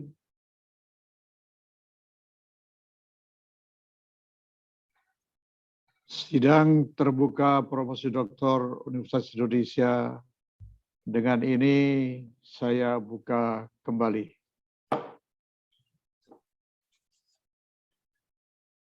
Calon doktor Saudara Nuning Trihatmini, kami telah mempelajari disertasi yang saudari ajukan. Kami juga telah memperhatikan pembelaan saudari atas pertanyaan dan sanggahan dari pihak kami. Promotor yang diketuai oleh Bapak Profesor Anwar Nasution PhD telah menyampaikan keterangan mengenai pengembangan keahlian saudari dan program studi telah pula melaporkan hasil ujian proposal riset, hasil riset, dan publikasi artikel ilmiah saudari. Berdasarkan semua itu, tim penguji memutuskan untuk mengangkat saudari Nuning Trihatmini menjadi doktor dalam program studi ilmu ekonomi dengan yudisium sangat memuaskan. Kami ucapkan selamat kepada Dr. Nuning Trihatmini atas gelar yang saudara peroleh. Selamat ya. Terima kasih Prof. Nahrawi. Selanjutnya saya persilakan Bapak Profesor Anwar Nasution PhD untuk menyampaikan sambutannya. Silakan Prof. Anwar. Terima kasih. Assalamualaikum warahmatullahi wabarakatuh. Waalaikumsalam. Kita bersyukur pada pagi hari ini telah selesai ujian dari Dr. Nuning Trihatmini dalam ujian yang berlangsung pada pagi hari ini. Disertasinya memang tebal banget ya. 390 halaman. Nah, itu disertasinya. Ringkasannya 90 halaman. Nah, jadi saya kira sudah berhasil dengan predikat itu sukses ya. Sangat memuaskan. Sangat memuaskan. Nah, saya ucapkan selamat pada Dr. Nuning ya. Nah, mulai sejak saat ini Anda disebut dengan doktor, bukan dokter honoris causa, tapi dokter betulan ya, dokter betulan. Nah, jadi sekali lagi selamat. Mudah-mudahan apa yang Anda peroleh ini ada manfaatnya bagi mahasiswa dan bagi masyarakat luas. Saya kira demikian yang saya sampaikan. Wabillahi taufiq wal hidayah. Wassalamualaikum warahmatullahi wabarakatuh. Waalaikumsalam warahmatullahi wabarakatuh. Selanjutnya saya persilakan kepada Dr. Nuning Trihatmini untuk menyampaikan sambutan singkatnya. Silakan Dr. Nuning. Terima kasih Prof. Nahrawi atas waktunya. Bismillahirrahmanirrahim. Assalamualaikum warahmatullahi wabarakatuh. Salam sejahtera untuk kita semuanya. Yang terhormat Bapak Profesor Nahrawi Jalan Nahrawi sebagai Ketua Tim Penguji, yang terhormat Bapak Profesor Anwar Nasution sebagai promotor, yang terhormat Ibu Dr. Telisa Aulia Valianti dan Bapak Iman Sukema sebagai kopromotor 1 dan 2. Yang terhormat tim penguji, Bapak Sugiarto Safwan, PhD, Bapak Febrio Kacaribu, PhD, Bapak Dr. Edi Priyopambudi, Bapak Fitra Faisal Hastiadi, PhD. Yang terhormat Bapak Agustinus Prasetyantoko sebagai Rektor Unika Atmajaya.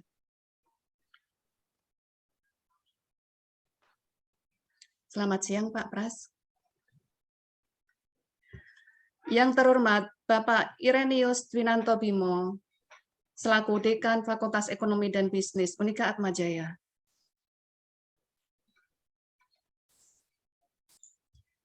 Yang terhormat Ibu Mai Angger Peyono, Ibu Rika Heksana, Ibu Sartika Lubis, yang terkasih Bapak Ibu dari kolega Bank BTN, serta Bapak Ibu serta rekan-rekan semuanya. Puji dan syukur kami panjatkan kehadirat Allah Subhanahu wa Ta'ala atas berkat rahmat-Nya saya bisa menyelesaikan disertasi ini. Perjalanan dan penyelesaian studi program doktoral saya ini cukup panjang, dari anak-anak kami masih SD, SMP, hingga saat ini keduanya sudah kuliah. Banyak cerita dan hikmah yang bisa kami petik di dalam perjalanan yang tidak sebentar tersebut. Saya sangat bersyukur dikelilingi oleh orang-orang yang sangat baik, kampus tempat belajar yang sangat baik, dosen-dosen dan pembimbing-pembimbing yang sangat baik, institusi tempat saya bekerja yang sangat baik. Kesemuanya itu memberikan energi terbaik untuk menyelesaikan program doktoral ini. Ternyata semangat saja tidak cukup, tetapi perlu kerja keras, tidak menyerah, doa-doa terbaik, energi terbaik untuk mencapai destinasi. Saya bersyukur dalam perjalanan studi ini, saya menikmati setiap prosesnya. Ada cerita yang sangat menarik di dalam proses penelitian saya. Waktu itu sampai beberapa waktu lamanya, model yang saya estimasi itu selalu error. Diestimasi lagi, selalu error lagi. Dicoba lagi berulang kali, tidak menghasilkan output apapun. Saya sampai berpikir kemungkinan terburuk untuk berganti model, berganti metode, yang perlu waktu yang panjang lagi. Sampai akhirnya di tengah-tengah pikiran blank tersebut, saya mengantarkan ibu saya umroh ke Tanah Suci. Dalam perjalanan tawaf, salah satu doa yang saya panjatkan, ya Allah, semoga estimasi jifar saya berhasil ya Allah. Semoga estimasi jifar saya keluar hasilnya ya Allah. Saya ingat sekali pulang dari Tanah Suci itu hari Minggu. Dan tepat hari Seninnya, alhamdulillah model jifar saya itu bisa running well. Dan semua outputnya itu semuanya muncul. Saya sujud syukur tiada terkira merasakan kehadiran Allah, Tuhan yang Maha Baik, yang luar biasa. Yang ingin saya sampaikan dalam kisah ini adalah ternyata invisible hand, tangan-tangan yang tidak kelihatan, itu tidak hanya berlaku dalam mekanisme pasar, namun dalam kehidupan sehari-hari kita, selalu dan pasti ada invisible hand, selalu ada invisible hand, tangan pertolongan dari yang di atas, yang menyertai setiap langkah, yang setiap saat memberikan pertolongan, Tuhan yang Maha Baik, Tuhan yang Maha Kuasa. Atas perjalanan studi ini, banyak pihak yang mendukung yang luar biasa. Oleh karena itu, dengan kerendahan hati, saya mengaturkan terima kasih yang sebesar-besarnya dan takzim kepada yang pertama, jajaran pimpinan Unika Atmajaya, yang telah memberikan kesempatan dan dukungan yang luar biasa kepada saya untuk menimba ilmu dan menyelesaikan program doktoral ini. Kepada tim promotor, Bapak Profesor Anwar Nasution yang telah berkenan membimbing, meluangkan waktu, memberikan dukungan, memberikan energi, memberikan support, Bapak Maha Guru yang luar biasa, yang ilmunya tiada habis, tidak lekang oleh waktu, tidak ada kendala umur. Beliau selalu support, selalu ada setiap saat. Kepada Ibu Dr. Telisa Aulia Valianti yang selalu memberikan semangat, bimbingan, arahan, selalu meluangkan waktu untuk berdiskusi. Kemudian Bapak Dr. Iman Sukma yang bersedia memberikan bimbingan, memberikan arahan dan dukungan yang sangat berarti. Terima kasih kami haturkan juga kepada tim penguji Bapak Profesor Nahrawi, PhD, Bapak Sugiyarso Safwan, PhD, Bapak Edi Priyo Pambudi, PhD, Bapak Febrio Kacaribu, PhD, serta Bapak Fitra Faisal Hastiadi, PhD, yang telah memberikan arahan, masukan, kritik yang sangat berarti di dalam penyusunan disertasi ini. Terima kasih kami haturkan kepada jajaran pimpinan program Pasca Sarjana Ilmu Ekonomi Universitas Indonesia yang telah memberikan kesempatan kepada saya untuk menempuh studi pada program ini. Kepada Ibu tercinta, Ibunda Praptiningsih, Ibunda mertua, Ibu Sri Wahyuni, yang telah memberikan doa dan restu terbaik. Kepada suami tercinta, Bapak R. Mahelan Prabantarikso. Terima kasih. Yang telah memberikan dukungan dan sebagai teman berdiskusi yang produktif. Kepada Ananda tercinta, Mas Muhammad Ciptaning Hanif.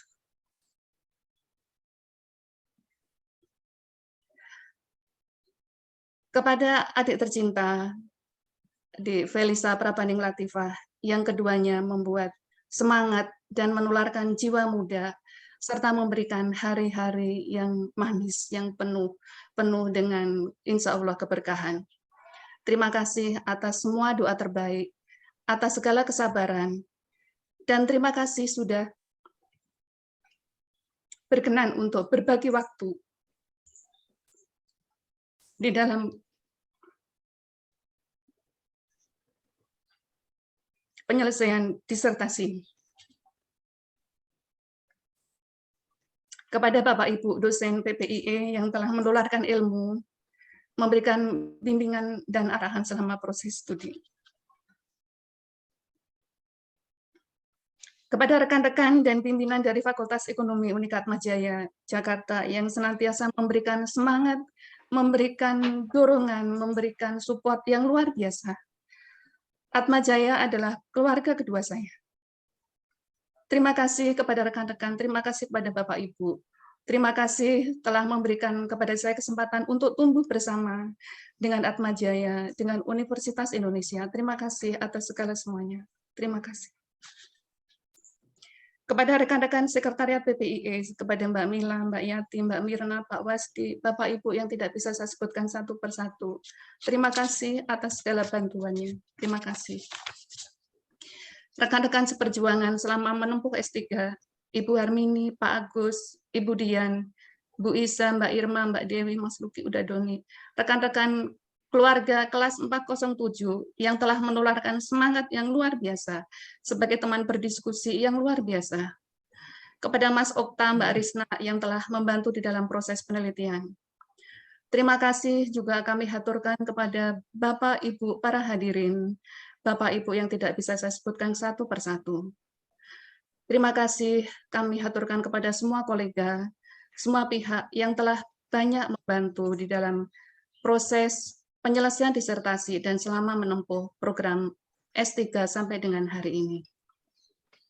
Akhir kata, semoga Allah, Tuhan yang Maha Baik, memberikan balasan kebaikan yang berlimpah, memberikan balasan kesehatan yang sempurna kepada Bapak, Ibu, dan keluarga, kepada semua pihak yang telah membantu hingga saat ini. Disertasi ini masih banyak kekurangan dan jauh dari sempurna. Semoga membawa manfaat bagi pengembangan ilmu. Sekali lagi, saya mengaturkan terima kasih. Wassalamualaikum warahmatullahi wabarakatuh. Terima kasih. Waalaikumsalam.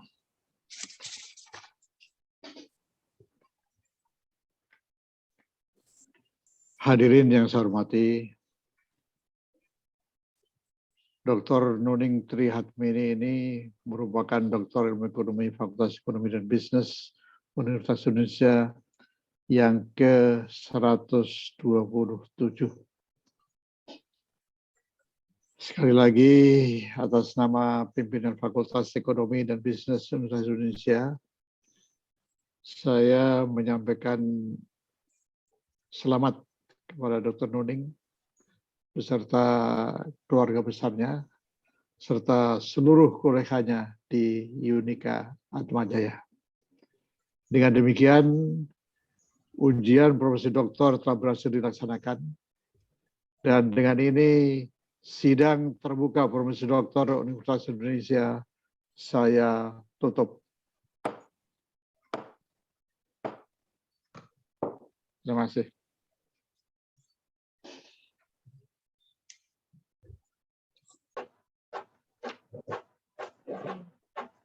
Dengan demikian, Sidang promosi doktor di Universitas Indonesia telah selesai. Kami persilakan pembimbing dan penguji untuk mengucapkan selamat pada Dr. Nuning Trihatmini. Yang pertama, saya persilakan kepada Ketua Sidang dan Ketua Penguji, Bapak Profesor Nahrawi Jalal Nahrawi, PhD, untuk memberikan salam selamat. Selamat kepada Dr. Nuning ya. Terima kasih Prof. Nahrawi. Baik. Salam takzim, sehat selalu Kagem Ya. Bapak, sehat. Ya. Terima kasih. Terima kasih. Selanjutnya, Bapak Sugiharso Safwan, PhD, kami persilahkan untuk memberikan salam selamat. Selamat untuk Dr. Nuning atas keberhasilannya. Selamat juga untuk keluarga. Terima kasih. Terima kasih Pak Sugi. Salam takzim Bapak, sehat selalu Bapak. Sukses Kagem Bapak dan keluarga. Terima kasih. Selanjutnya, Bapak Fitra Faisal Hastiadi, PhD, kami persilahkan untuk memberikan salam selamat. Terima kasih. Selamat atas pencapaiannya, Prof. Promovenda, dan sekarang sudah menjadi doktor, Ibu Nuning Trihatmini.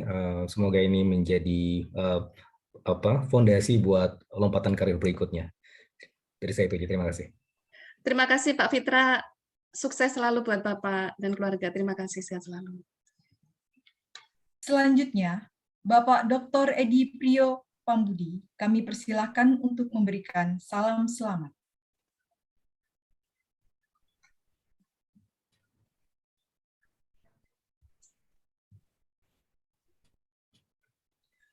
Yang selanjutnya, Bapak Iman Sugema, PhD, kami persilahkan untuk memberikan salam selamat.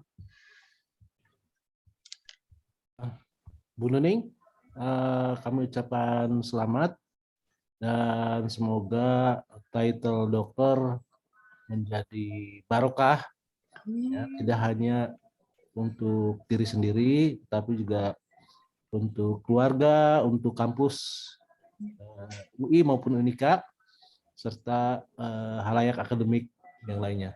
Selamat Bu Nuning. Terima kasih Pak Iman Sugema atas semuanya. Mohon maaf lahir batin. Sehat, sukses Kagem Bapak.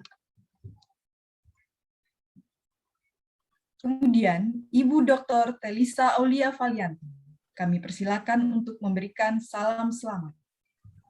Selamat Ibu Nuning sebagai doktor dalam ilmu ekonomi moneter khususnya yang sangat langka ya. Tadi Pak Fitra juga menyampaikan ini sudah jarang ya dokter di bidang ilmu moneter dari Universitas Indonesia dengan karya-karya seperti ini. Jadi mudah-mudahan nanti menjadi berkah baik buat Universitas Indonesia maupun Universitas Atmajaya. Dan saya juga ingin mengucapkan selamat untuk keluarga Ibu Nuning, Bapak Mahelan dan beserta putra dan putri. Selamat yang tidak terhingga bahagianya, semoga menjadi berkah, dan juga ingin mengucapkan terima kasih kepada kerjasama dengan tim promotor dan seluruh penguji.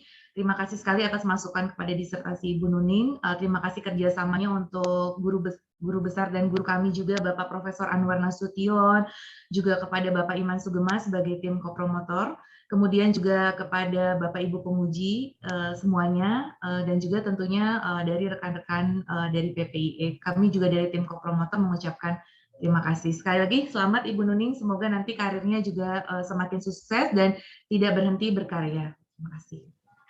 Terima kasih Bu Telisa, terima kasih yang tidak terhingga. Sukses selalu Kagem Ibu dan keluarga. Terima kasih. Yang terakhir adalah Profesor Anwar Nasution, PhD. Kami persilakan untuk memberikan salam selamat. Assalamualaikum warahmatullahi wabarakatuh.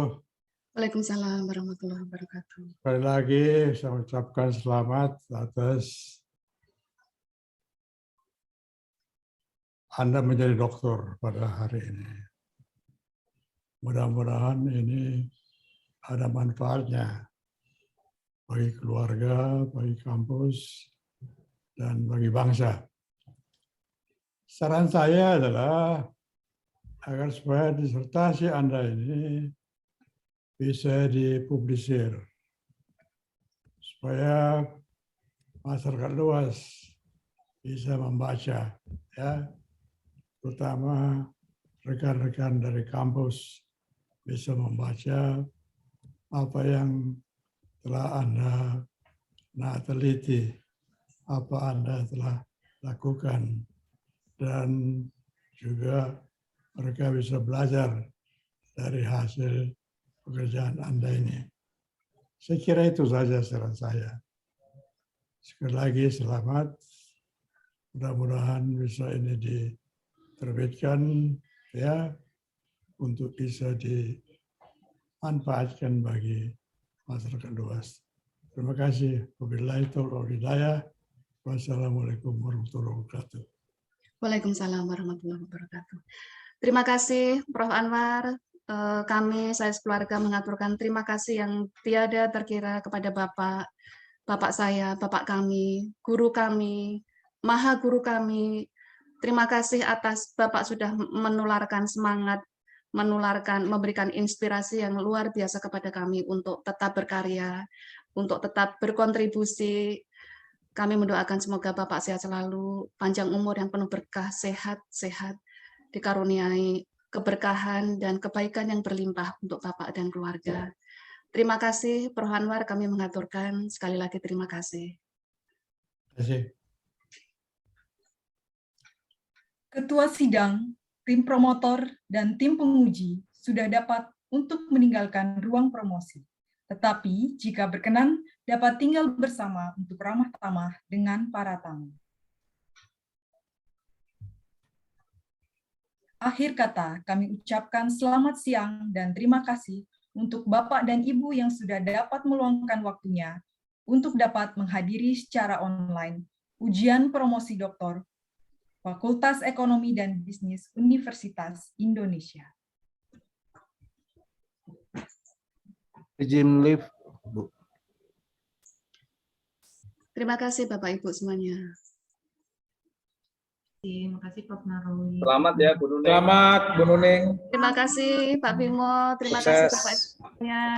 Hari Pak Mailan juga selamat dan keluarga. Nggak lulus. Ya. Terima kasih. Ya Pak.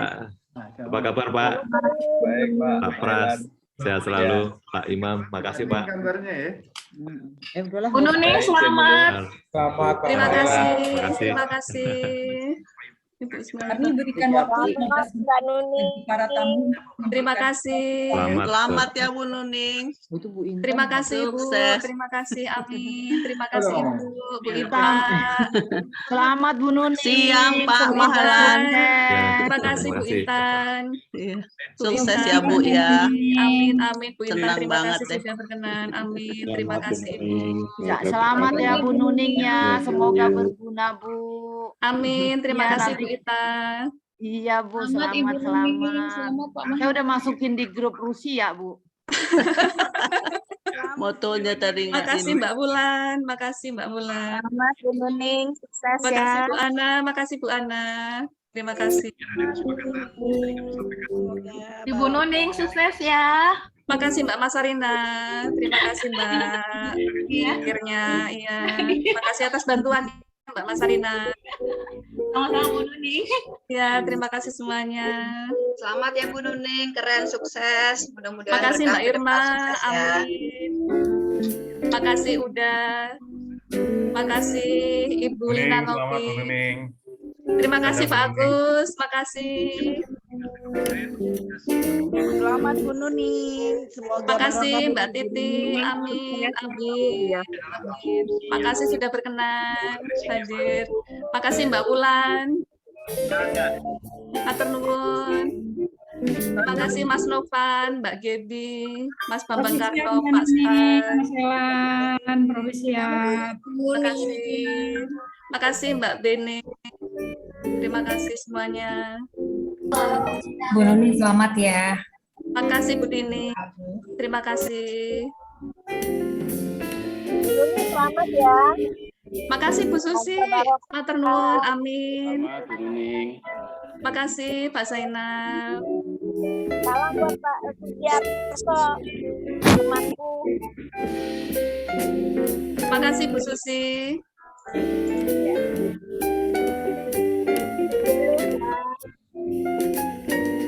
Terima kasih, iya monggo, makasih semuanya.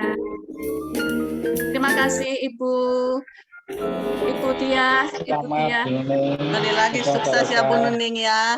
Terima kasih Bu Intan. Terima kasih Bu Intan. Terima kasih udah berkenan Rabu. Bu Nuning keren banget.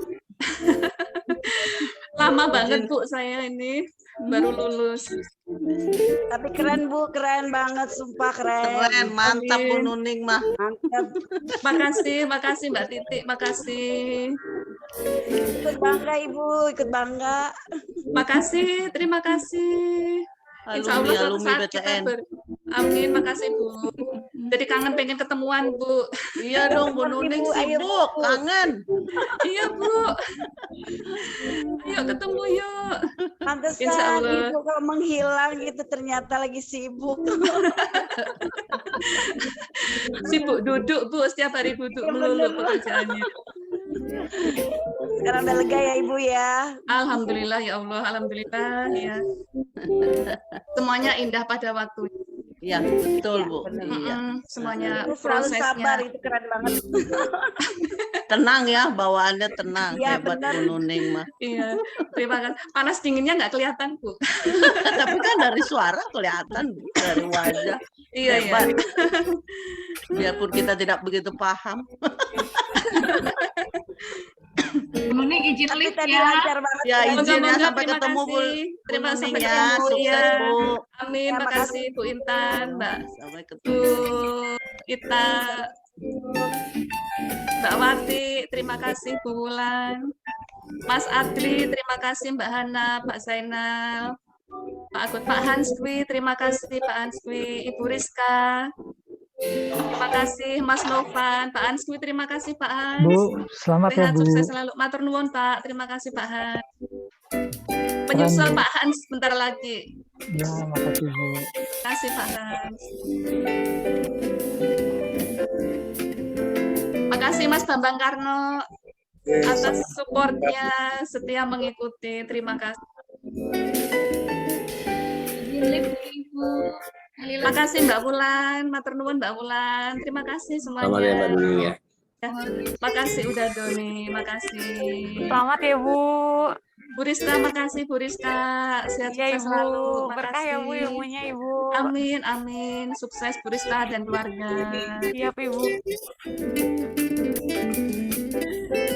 Mas Novan, terima kasih Mas Novan sudah tahu berkenan Ya. hadir. Siap, terima kasih Bu Nuning. Selamat Makasih, saya Mas. ucapkan ya Bu. Makasih Mas Novan. Ya luar biasa Bu, saya ikut bangga loh Bu. Saya ikut terharu tadi sempat nangis sih Bu. Ini bacain tadi speech terakhir. Pengorbanan yang nggak sia-sia ya Bu. Semoga ini bisa memberikan manfaat ke depan yang sangat-sangat luar biasa untuk Atma Jaya dan Ibu sendiri ya Bu ya. Saya ucapkan Amin, amin. selamat gitu untuk Ibu Amin, dan keluarga, makasih. Pak Mahelan, Amin, Mas makasih. Muhammad dan Bu Risa.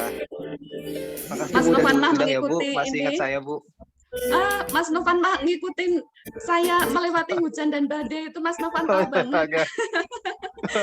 Topan, badai, kerikil-kerikil tajam, semuanya saksinya Mas Novan tahu banget. Terima kasih Iya, Bu, udah. di BTN ya, Aduh, Bu. matur nuwun banget. Terima kasih banget Mas Novan. Siap, Bu. Menguatkan Ibu, Mas Ibu. Novan. Amin. Ibu Nuning salah satu ibu favorit direksi di BTN. Banyak ibu contoh jadi role model Bu bagi yang lain Bu. Matur nuwun Mas Novan. Maaf lahir batin kalau saya banyak salah. Banyak Sama-sama ya, dramanya Bu. Mas, banyak dramanya waktu itu. Aduh, ya Allah. Nggak ada Bu, nggak ada. Yang drama yang tetangga sebelah Bu. Matur nuwun banget Mas Novan. Terima kasih banget. Salam buat Ya Bu, semuanya. sama-sama Bu. Selamat sehat juga ya Bu untuk Ibu. Amin, Makasih, Bu. amin. Matur Amin, ya, Bu. nuwun. Terima kasih. Ya, sama-sama Bu. Mbak Hana, Mas Adli, terima kasih.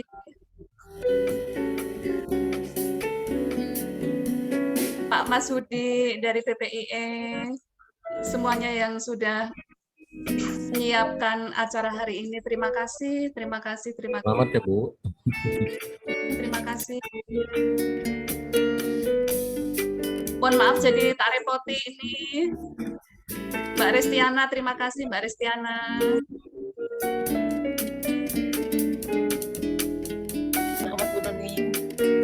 kasih Mbak Risti. Terima kasih semuanya.